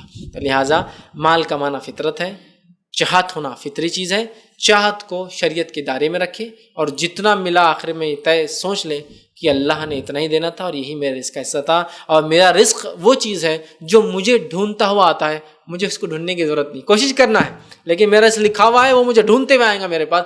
یہ عقیدہ رکھ لے تو انشاءاللہ جیسے صحابہ جیسا ایک معاشرہ بن جائے گا، جس میں لوگ حرام پہ نہیں حلال پہ نظر رکھتے ہیں اور اسی کو کمانے کی کوشش کرتے ہیں، اور اللہ نے ان کو حلال میں اتنا آگے بڑھایا کہ میں سمجھتا ہوں دنیا قیامت تک ویسی مال و دولت بھی نہیں دیکھیں گی جو انہوں نے ریئل سینس میں جو ویلیو ہوتا ہے نا، حقیقی مال و دولت تھی. یہ نوٹیں اور الیکٹرانک منی نہیں تھا جو کبھی بھی غائب ہو جاتا، حقیقی پیسہ تھا ان کے پاس، اس لیے کہ اللہ نے دیا تو لہٰذا ہم بھی ویسے ہو جائیں گے. اس نے سوال کیا اگر والد نے کمائی کی پلاٹ خریدا لیکن بیاز رشوت سے پیسے اٹھا کر اور اس میں کچھ اپنے یا اس سے بھی اپنا بھی حصہ ڈالا اور وہ فوت ہو چکے ہیں، تب جو وارثین ہیں پھر اس پلاٹ کے مالک ہیں جو کہ یتیم ہیں. دیکھیے اگر کسی انسان نے ایک پلاٹ لیا، کسی پہ ظلم نہیں کیا، خود پہ ظلم کیا، بیاج سے پیسہ لے کر، ٹھیک، اسی طرح جو ہے کسی سے پیسہ اٹھا کر، یہی سب تھا، خریدا لیکن بیاج سود سے پیسے اٹھا کر، مطلب اس میں کہیں بھی رشوت وغیرہ نہیں ہے، ٹھیک. تو ایک انسان نے جس نے اپنی نفس پہ ظلم کیا، دوسروں پر نہیں کیا اس نے، جیسا کہ اگر کوئی ایک والد ہوتے پڑوسی کا پلاٹ ہضم کر لیتے اور پھر کہتے کہ یتیموں کو مرنے کے بعد کیا ملے گا، تو ہم بولیں گے نہیں، یہ پلاٹ جس کا اس کو ملے گا. لیکن ایک انسان نے اپنی نفس سے ظلم کر لیا، بینک سے پیسہ لیا، ہینڈ لون لے لیا سود پر، فلاں کر لیا، تو اپنی نفس سے ظلم کیا، اس نے وہ کیا اور محنت مشقت کر کے حلال پیسہ دے دے کر اس اپنے نفس سے ظلم کر کے اس نے سود خوری، مطلب سود خوروں کو پیسہ دے دے کر یہ پلاٹ خریدا. لہٰذا یہ پلاٹ اس یتیموں کو، اس کے بچوں کو ہی ملے گا، چونکہ یہ پلاٹ اس کی حلال کمائی کا ہے. گو اس نے اپنی نفس سے ظلم کر کے وہ کام کیا، کسی اور پہ ظلم نہیں کیا اس نے. سمجھ رہے آپ؟ کسی اور پہ ظلم نہیں کیا کہ کسی کا پلاٹ لے کے بچوں کے نام وہ نہیں کر رہا ہے، اس نے اپنی نفس سے ظلم کر لیا. اب ایسا والد کے لیے اس کے بچوں کا کام ہے ان کے لیے دعائیں مغفرت کرے اور رحم کی دعا کرے اور آئندہ خود زندگی میں اس حرام کاری یا سود خوری کی طرف وہ نہ جائے. اور اپنے آپ، چونکہ اس معاملے میں اس کی انکم حلال تھی، چونکہ انکم کا کچھ بھی نہیں دیا ہوا، مسئلہ تھا کہ اس نے نفس سے ظلم کر لیا کہ جو لوگوں کو سود پر پیسہ لے لیا جس پہ اپنی نفس سے ظلم کیا اور وہ ادا کرتے رہا، تو لہٰذا وارثوں کو ملیں گا اور وہ یتیم بچے اس کے وارث بنیں گے. اگر یہ دوسرے کا ہوتا تو پھر ہم کہتے کہ نہیں، پھر یہ درست نہیں، وہ اس کو لوٹا دے یا جتنا حصہ اس کا ہے وہ اس میں سے لے سکتا تھا. لیکن یہاں پیسہ پورا اس کا ہے، گو اس نے سود پر بیاج پہ لیا لیکن اس کو ری پے کر دیا، ادا کر دیا، اپنے نفس سے ظلم کر لیا، لیکن جو جائیداد ہے اس کی بہرحال وہ جائز ہے، اس کے بچوں میں تقسیم ہو. السلام علیکم فیض بھائی. جی میرا سوال یہ ہے کہ ہم اکثر دیکھتے ہیں کہ ہمارے ایریوں میں میٹر کے اندر کچھ تبدیلی کر کے ہم جو ہے تو وہاں پر تھوڑا سا حرام کاری کرتے ہیں وہاں پر پیسوں کے معاملے میں، اور اسی لائٹ میں تلاوت قرآن پاک بھی ہوتی ہے، دوسری عبادتیں بھی ہوتی ہے. اس کے علاوہ کارپوریشن کی جو مہم چلتی ہے ٹیکس وصولی کی، اس دوران اکثر یہ دیکھنے میں آیا کہ ہم گھروں کو لاک لگا کر باہر سے لگاتے تھے، ان کو بتاتے ہیں کہ بھائی گھر کے لوگ نہیں ہیں، وہ آگے بڑھ جاتے ہیں اور کچھ دن مہم ختم ہونے کے بعد پھر سے معاملہ جیسا کہ ویسا ہو جاتا ہے. تو وہ مہم میں جو پانی کا ٹیکس، گھر کا ٹیکس جو وصول کیا جاتا ہے، اس سے غسل بھی ہوتا ہے، وضو بھی ہوتا ہے، تو کیا یہ عبادتیں قابل قبول ہوگی؟ آخری ایک سوال کہ یہ ہر اتوار کو جو اجتماع ہوتا ہے تو اس کا ہم نے واٹس ایپ پر، فیس بک پر ہمارے دوستوں کو میسج دینا چاہیے یا نہ دینا چاہیے، اس کی اجازت چاہیے تھی آپ سے. بھائی نے ایک سوال کیا کہ رزق کے معاملے میں رزق کے اضافے کا ایک ذریعہ لوگوں نے یہ بھی بنا لیا ہے کہ کچھ چیزوں کو استعمال کر کے اس سے فائدہ اٹھایا جائے، لیکن اس کے اگینسٹ جو سروسز لینے کے جو ٹیکسز یا جو چارجز ہوتے ہیں اس کو غبن کر لیا، اس کو چھپا لیا جائے. تو اس سے ہوتا یہ کہ سمجھ لیجئے میرے گھر میں لائٹ کی ضرورت ہے 500 روپے کی، میں میٹر میں اگر کچھ گڑبڑ کرتا ہوں اور 250 میں میرا بل آتا ہے، جس کی وجہ سے وہ 250 روپے میں کہیں اور لگا رہا ہوں، تو گویا یہ بھی تو رزق میں اضافے کے لیے کام کیا گیا جو کہ غلط طریقہ تھا، یہ بھی حرام طریقہ ہے. تو اس کا کیا معاملہ ہے؟ دوسرا، گھر کے ٹیکس کا جب لوگ آتے ہیں تو دروازے کو لاک کر دیتے ہیں، ٹیکس والے آتے ہیں دیکھتے چلے جاتے ہیں. تیسرا، پانی کے جو ہے نل کا جو چرا کے لیا جاتا ہے. تو میں اس کو بانٹ دیتا ہوں. پہلی چیز، ایسی کوئی چیز جو اگینسٹ سروسز پیمنٹ کرنا ہے آپ کو، فار ایگزامپل ایسی کوئی اگینسٹ سروسز، مطلب موبائل کمپنی نے آپ کو موبائل سروس دی جس کے اگینسٹ آپ کو ریچارج کرنا ہے، پیمنٹ کرنا ہے، اس کا بل پے کرنا ہے. پوسٹ پیڈ ہو تو بل پے کرنا ہے، پری پیڈ ہو تو پہلے ہی کر دیتے ہو، مسئلہ نہیں. پوسٹ پیڈ بل پے کرنا ہے. اب آپ اس کو 6 مہینے استعمال کر کے بند کر دیں، سمجھ رہے آپ، بل ہی نہ پے کرے، اور اس کے بعد بولے نہیں کمپنی نے ایسا کیا میرے کو اس کو جمع نہیں، اس نے میرے کو یہ نہیں دیا، وہ نہیں دیا، وہ کر لیا، تو یہ روز قیامت یہ حرام رزق میں آئیں گا اور اس کی پوچھیں گے. کیوں؟ اس لیے کہ یہ اگینسٹ سروسز تھا، کچھ دیا گیا تو کچھ لیا جا رہا تھا. سیم الیکٹریسٹی میٹر کا ہوگا. الیکٹریسٹی میٹر ہم کو لائٹ دیتا ہے، مطلب لائٹ جو بھی کمپنیاں ہوتی لائٹ دیتی ہیں، ان کو چارجز انکر ہوتے ہیں جس کے بدلے وہ لائٹ پروڈیوس کرتے ہیں، لائٹ ہم کو دیتے ہیں، ہم ان کو اس کے بدلے چارج دیتے ہیں. ٹھیک، تو جب ہم ان سے کچھ لیتے ہیں تو اس کے بدلے ہم کو ان کو کچھ دینا پڑے گا. یہ سروسز سے یاد رکھیں, کچھ چیز لی گئی تو کچھ دینا پڑے گا. اس میں اگر چوری ہوں گے تو یہ حرام ہے یاد رکھیں, چونکہ اگینسٹ سروسز ہے. سمجھ رہے, وہ ہم کو لائٹ دے رہے ہیں, اب ہم لائٹ زیادہ جلا رہے ہیں اور اس میں میٹر میں کیا کر رہے ہیں, اس کو ریزسٹنس اس کا بڑھا دے رہے, پتہ نہیں کیا کیا کر رہے ہیں, جس کی وجہ سے آپ 1000 واٹ چلا رہے تو وہ چل رہا ہے 100 واٹ کے برابر ہے نا. تو ظاہر سی بات ہے یہ چوری کہلائیں گے, اس لیے کہ آپ نے لیا 1000 اور دیا 100 کا, یہ چوری ہے. اس سے جو پیسہ بچ رہا ہے وہ حرام ہے آپ کے لیے. اب بھائی کا اس میں جو کام ہو رہے, قرآن بھی آپ پڑھے, صحیح بات ہے, غلط ہے نا اللہ کے کلام, اس لیے کہ لائٹ کو فرض عین نہیں, آپ کو بغیر لائٹ کی آپ زندگی گزار سکتے ہیں نا. اچھا کچھ لوگ نہیں, وہ گورنمنٹ کیا کرتی, بہت مہنگی ہم کو لائٹ دیتی, تو ہم کیا کریں اس معاملے میں, آپ لے یا نہ لے. ایک آدمی کپڑے بیچ رہا ہے, وہ کہہ رہا ہے کپڑے 1000 روپے میں ہے, تو آپ بولیں گے 1000 میں نہیں دے رہا, بلکہ میں چھین کے لا لوں گا رات میں, اس سے تو چلیں گا کیا, بہت مہنگے ہو جا رہے, 1000 میں ہم نہیں لے سکتے, تو مت پہنو آپ کپڑے 1000 والے, آپ 500 والے پہنو, 300 آپ کے اسٹیٹس کے حساب سے. لیکن آپ بولیں گے کام تو بڑے بڑے, گھر میں لگاؤں گا 3200, لائٹ آنا 25 کا صرف بل آنا, تو یہ تو حرام ہوا نا. اگین سروسز چوری ہو رہی نا, ہے نا. اب نہیں, وہ تو چوری کا سوال ہی نہیں, ہمارے میٹر ہی نہیں ہے, ہمیں ڈائریکٹ وہ آکوڑے ڈالے ہوئے فائد بھی تو میٹر کی باتیں کر رہے ہیں, ہم تو میٹر کے چکر میں نہیں ہے, ہم نے وہ ڈالے ہوئے ڈائریکٹ لائن لیے ہوئے. یہ تو ایسی ہوگا کہ اگر کھیت میں مالی نہ ہو تو کیا آپ کو اس کے پھل چرانے کی اجازت ہے؟ نہیں, کوئی دیکھ رہا نہیں تو پھر ہم کو کوئی کچھ بول رہا نہیں تو ہم کرتے جا رہے. کھیت میں مالی نہ ہو تو اسلام اجازت دیتا آپ کو پھل چرانے کی. ایئرٹیل کا سرور جل گیا, لگاؤ انٹرنیشنل کال, کون پوچھنے والا ہے, بل ہی نہیں آ رہا. تو کھیت میں مالی نہ ہو تو کیا آپ کو اجازت ہے پھل لوٹنے کی؟ نہیں ہے. روزے خواہ میں جواب دینا پڑے گا پھل لوٹنے کے لیے, چونکہ مالی نہ ہونا, مالی ہونا چاہیے, اس کا کام ہے, لیکن اگر وہ کسی وجہ سے نہیں آ سکا تو کیا آپ لوٹ جائیں گے اس کے؟ نہیں. رہا معاملہ نل کا, سیم, نل پانی آتا ہے تو ہم اس کے پیسے دیتے ہیں. نہیں, پانی برابر نہیں آ رہا ہے, 2 دن آ رہا ہے, 10 دن آ رہا ہے, سال میں صرف آدھا سال آ رہا ہے, تو بھی آپ کو جو ٹیکس آ رہا ہے 2400 آتا ہے آدھے انچ کے نل کو. 2400 روپئے میں کتنے ٹینکر پانی آتا ہے اور کتنے دن چلتا, موازنہ کر لے تو یہ پانی زیادہ ہی آتا ہے اس کاسٹ کے مقابلے میں. گورنمنٹ نے ہمیں روز دینا چاہیے, اپوائنٹڈ وقت پہ دینا چاہیے, جتنا بولی اتنا دینا چاہیے, سب تو ہے, لیکن اس کے بعد بھی جو دیا جا رہا ہے وہ اتنا چیپ ہے کہ اگر آپ پرچیز کرنے جائیں گے تو 300 میں ایک ٹینکر آتا, صرف 8 ٹینکر آئیں گے آپ کو, سال بھر تو آپ کا 8 ٹینکر پہ گزر ہی نہیں سکتا. تو آپ یہ سوچیے نا, چلو ٹھیک ہے کم ہو رہا, لیکن اس کے لیے آپ چرا لے کہ ایک لیگل ایک انلیگل, بلکہ حالت تو ایک لیگل ایک انلیگل نہیں ہے, 10 انلیگل اور ایک لیگل ہے, نہیں کر سکتے آپ, چونکہ وہ پانی آپ پی رہے ہیں, وہ پانی سے آپ غسل لے رہے ہیں, اس کا کیا ہوگا واللہ عالم. لیکن یہ جو پیسہ بچا رہے ہیں, اب یہ حرام بولنا چاہ رہا ہوں. عبادت ایک الگ چیز, لیکن یہ پیسہ حرام ہے یاد رکھیں, چونکہ اس میں کچھ نہ کچھ تو پے کر رہے ہیں نا, تو قرآن اس میں, چونکہ آدمی اس میں نہیں, قرآن بولے وہ حلال میں ایڈ ہے, باقی کا حرام, اس لیے میں کہہ رہا ہوں. تو وہ جو رزق بچا رہا ہے, پیسہ بچا رہا ہے, وہ حرام میں کاؤنٹ ہوگا.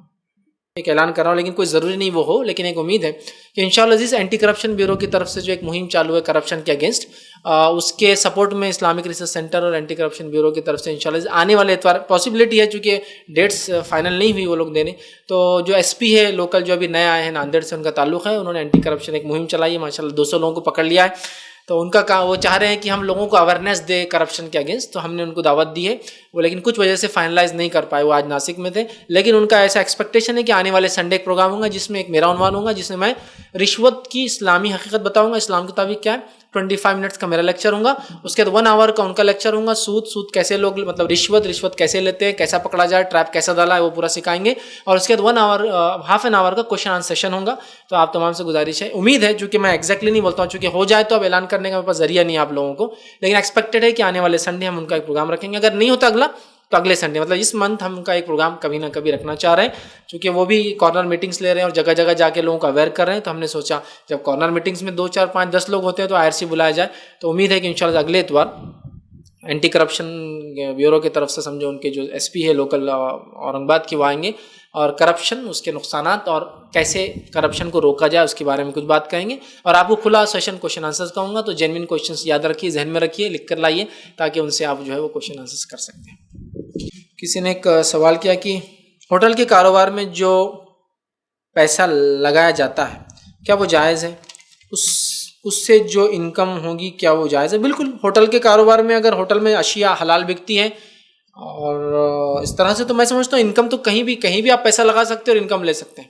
کوئی ضروری نہیں کہ آپ ورکنگ ہو, آپ سلیپنگ پارٹنر ہو سکتے ہیں, ورکنگ ہوتے ہیں, پارٹ ورکنگ ہو سکتے ہیں, تو لہٰذا ہوٹل میں اگر چیزیں حلال بیچی جا رہی ہے, ہوٹل حلال اشیاء پہ رہنے کا ہے تو اس میں تو کوئی مسئلہ نہیں, ریزیڈینشیل ہوٹل, لوگ آ رہے رہ رہے چلے جا رہے ہیں, کوئی مسئلہ نہیں. تو لہٰذا اگر ہوٹل میں جائز اور حلال کام ہو رہے, حلال چیزیں بھی کریے, ہوٹل کے بزنس میں انویسٹمنٹ بھی کیا جا سکتا ہے اور اس کی انکم لینا بھی بہرحال آپ کے لیے جائز ہوگا, سب برابر. تو لہٰذا اس سے ہمیں بچنا چاہیے.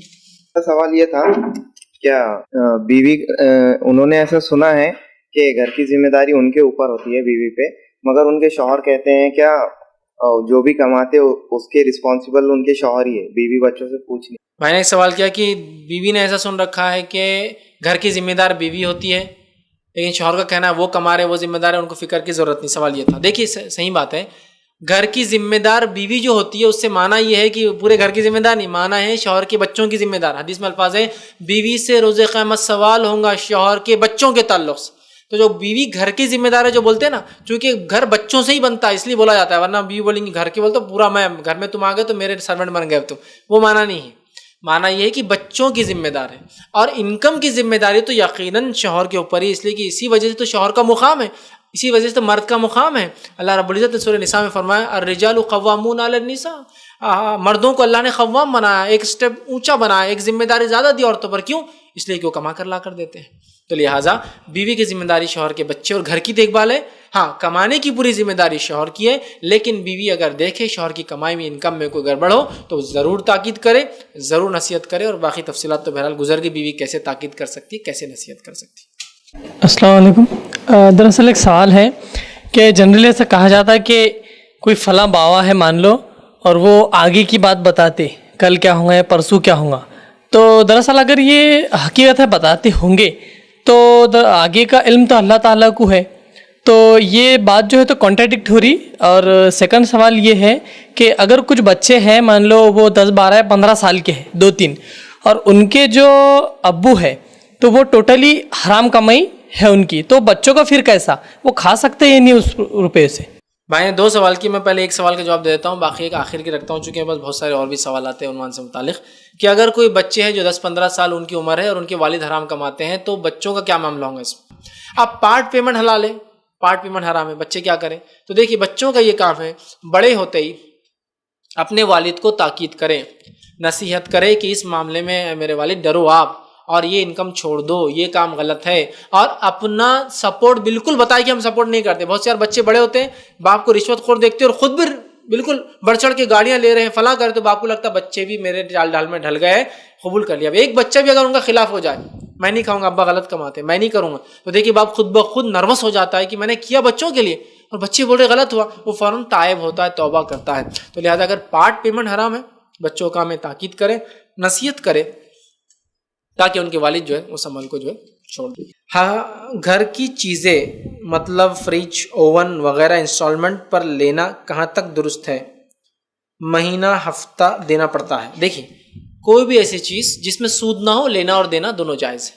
تو اگر انسٹالمنٹ میں کوئی بغیر سود کے دے رہا ہے تو ویل گڈ, اس میں لیا جا سکتا ہے.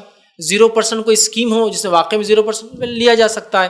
کوئی انسان سے ہینڈ لون لے کر آپ لے رہے ہیں, اس کو انسٹالمنٹ پے کرنا, ویل یہ بھی لیا جا سکتا ہے. کوئی دکاندار سروس چارجز لے کے تھوڑے بہت سروس چارجز جو اس کو لگیں گے انکر کر کے وہ دے رہا ہے, تو ویل یہ بھی لیا جا سکتا ہے. لیکن سود جہاں وہ انسٹالمنٹ حرام ہے, ٹھیک ہے, سود نہیں ہے تو انشاءاللہ لینے میں کوئی حرج نہیں. کسی نے سوال کیا گھر پر اگر کوئی مہمان خاص استرالی رشتہ دار آئے, وہ ٹفن لے کر آئے, اور ہم جانتے ہیں کہ اس عورت یا شخص کی زندگی میں رشوت کی کمائی کھائی ہو تو ہم کیا کریں؟ تو دیکھیے اس معاملے میں نے جواب رکھ دیا تھا پہلے ہی.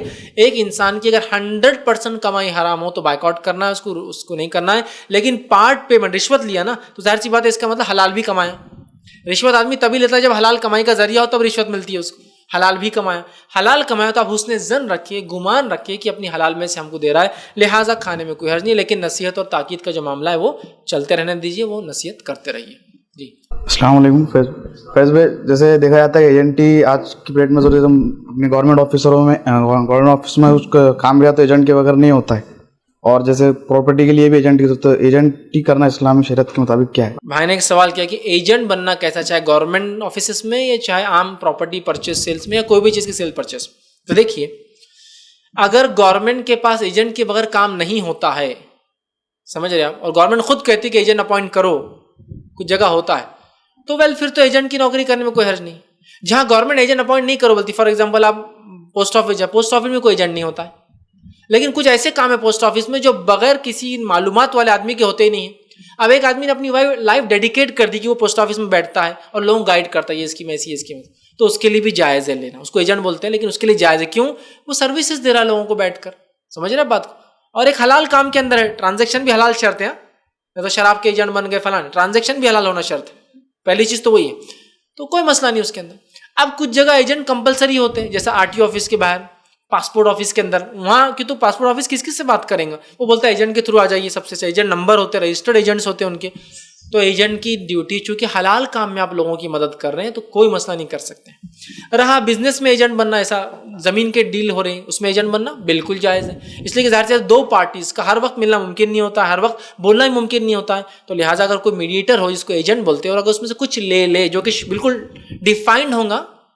ڈیفائنڈ بول تو کیا, آپ ایجنٹ ہے زمین کے, آپ کو یہ صاحب بول رہے 1 لاکھ کی میری زمین بیچنا ہے, تو آپ مالک مت بن جائے اس کے. بہت سے ایجنٹ خود مالک بن جاتے ہیں. 1 لاکھ ہونا تم کو میں کر دیتا, بات چھوڑ جاؤ تم. ادھر 1.25 لاکھ میں سودا کرتا, 25,000 رکھتا. نہیں, آپ مالک نہیں ہیں اس کی. آپ کو بتانا پڑے گا کہ میں 1,25,000 میں بیچ رہا ہوں. سمجھ رہے آپ؟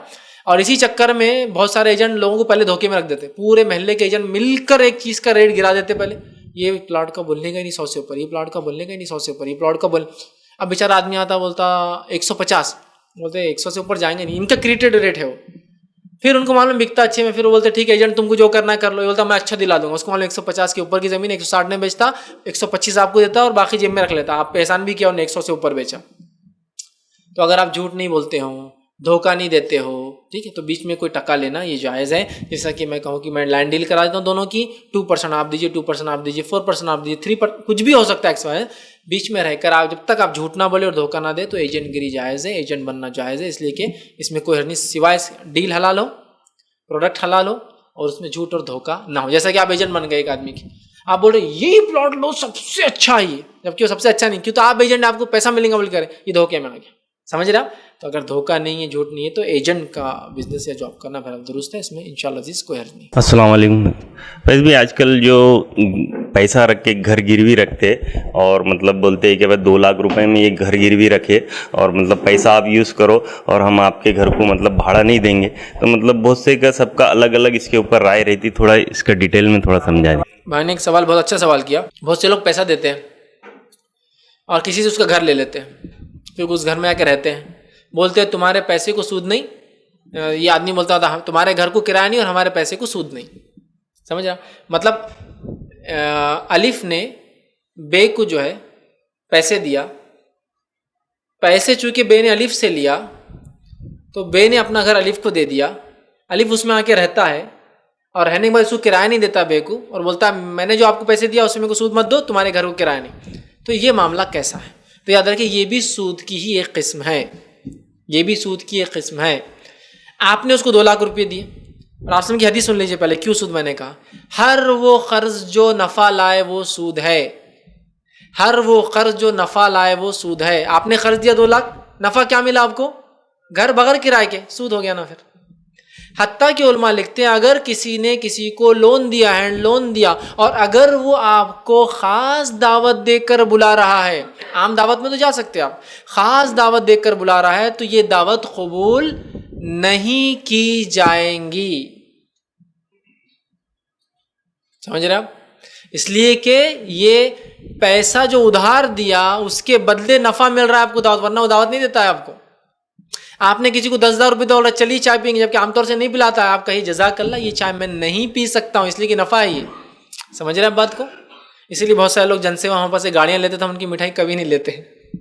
لاتے لوگ مٹھائی نہیں, ٹھیک آپ ویسے لا کے دیتے کہ ہم کو مٹھائی گاڑی لیتے کہیں سے نہیں, پھر ہم کو اب کیوں دے رہے آپ؟ اس لیے کہ نہیں, بہت سے لوگ ناراض ہوتے ہیں کہ جن سے میں یار یہ لوگ نہیں لیتے, حالانکہ تحفہ ٹھیک ہے, لیکن آپ تحفہ عام دنوں میں لا کے دیتے ہیں کہ ہم کو, تو پھر ابھی مت دیجیے. اس لیے کہ آپ ایک فائدہ اٹھائیں ہم سے, گاڑی لی اور آپ دے رہے, لون لی اور لے, پھر یہ وہی ہو گیا. پھر ایسا نہیں کہا کہ ہم بھی ایک طریقہ نکال رہے ایسے کھانے کا, ٹھیک. بہرحال تو ہر وہ جو رقم ہو جو نفع لے کر آئے ادھار وہ سود ہو جاتا ہے. اب لہٰذا آپ نے اس کو کیا کیا, الف نے کیا کیا, بے کو 2 لاکھ روپیہ اس کو دیا. بے بولتا ہے میرا گھر تم لے لو, ٹھیک, اور میرا گھر لے لو اور اس میں کرائے سے رہو, ٹھیک, اور میں کرایہ نہیں لوں گا. تو یہ جو کرایہ جو الف نہیں دے رہا, یہ خود بخود وہ کرایہ سود ہے نا. یہ کہیں اور ہے تو دیتا تھا, دینا ہی پڑتا تھا. سمجھ رہے آپ؟ تو یہ بھی سود کی ایک قسم ہے جو آج کل چل رہا ہے کہ تمہارا گھر رہن پہ رکھ لیتے ہیں اور وہ بولتا ہے میرے پیسے کو سود نہیں اور تمہارے گھر کو کرایہ نہیں. تو یہ تمہارے گھر کو کرایہ کیوں نہیں بھائی؟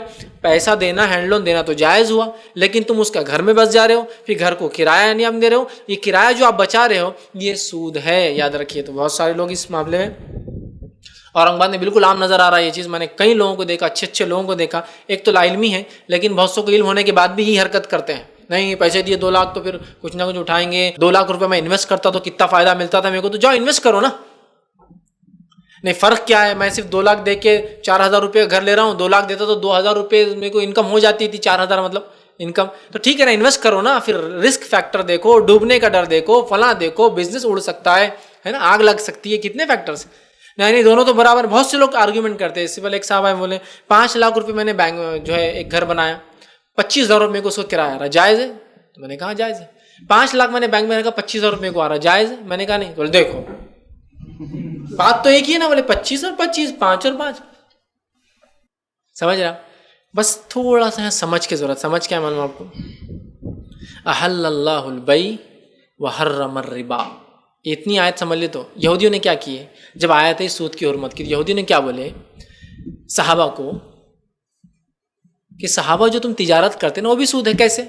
تم مال لاتے ہو 100 روپے کا شام سے, 110 میں بیچتے ہو, 10% سود ہے بولے.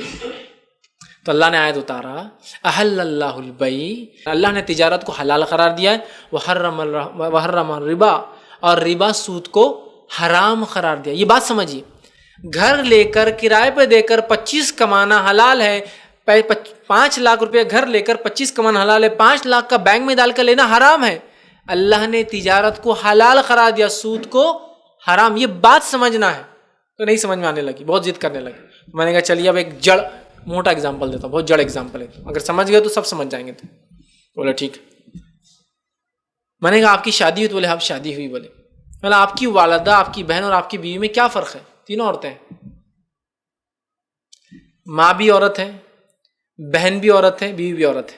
پھر بیوی کے پاس جو کام کرتی ہے دونوں کے پاس کیوں حرام ہے؟ تینوں بھی عورتیں. شریعت نے بولے ماں کو محرم, بہن کو محرم رکھا ہے نا, بس مطلب یہی مسئلہ ہے. شریعت نے تجارت کو حلال, سود کو حرام. دونوں میں پیسہ ہے, دونوں عورتیں ہیں, بہن بھی عورت ہے, بیوی بھی عورت ہے. بہن حرام ہے, بیوی حلال ہے. کیوں؟ ان کا سوال تھا 5 لاکھ 5 لاکھ, 25,000 25,000, کیوں؟ تو ادھر بہن ہے ادھر بیوی ہے, ایک سے شادی ہوتی ہے ایک سے نہیں ہوتی, کیوں؟ اللہ نے بہن کو حرام اور بیوی سے نکاح حلال قرار دیا. بس یہی فرق ہے, حلال حرام کو سمجھنا ہے. وہ آپ کیا ایسا کریں گے 5 لاکھ 5 لاکھ 25 یہ کریں گے تو پھر وہ شیطان لے جاتا برابر ہے, لو جی تم کچھ نہیں, سب حلال ہے, یہ مسلمانوں نے, یہ ملاؤں نے نکالے, اب چھوڑو ان کو, ملا اللہ کو سب کرو. وہ اس زمانے میں جو سود تھا وہ حرام تھا. یہ آج کی بینکنگ بہت سوفسٹیکیٹڈ ہائیلی, یہ سب جائز ہے. وہ اس زمانے میں جو لیتے تھے پیسے دے کے پیسے, وہ حرام ہے. اب ان پیسے کا اپن گھر لے رہے ان سے, اپن گاڑی لے رہے ان سے, اپن فائدہ اٹھا رہے تو دے رہے ان کو, سب چھوڑ دیجیے. شیطانی ہیلے, یاد رکھیے احل اللہ البیع, بیع حلال ہے. تو بہرحال وہ تجارت جو لوگ کر رہے ہیں کہ بھائی تیرے گھر کو کرایہ نہیں, میرے پیسے کو سود نہیں, وہ سود ہی ہے. اور ان کو وہ گھر یا تو کرایہ پہ لینا پڑے گا یا تو وہ گھر لیجیے مت. ہاں گروی رکھ سکتے ہیں, اپنے تابع میں رکھ سکتے ہیں, لیکن بہرحال اس سے فائدہ نہیں اٹھا سکتے, اس لیے کہ وہ جب وہی معاملہ زیورات کا ہوگا. زیورات, کوئی اگر زیور گروی رکھ کے دے رہا ہے پیسے تو زیور استعمال نہیں کر سکتا ہے, وہ صرف رکھیں گا اٹھا کر اپنے لاکر کے اندر, استعمال کریں گا تو پھر وہ امانت میں خیانت کرنے میں شامل ہوگا اور نفع اٹھا رہا ہے اس کی وجہ سے, وہ بھی جائز نہیں ہوگا.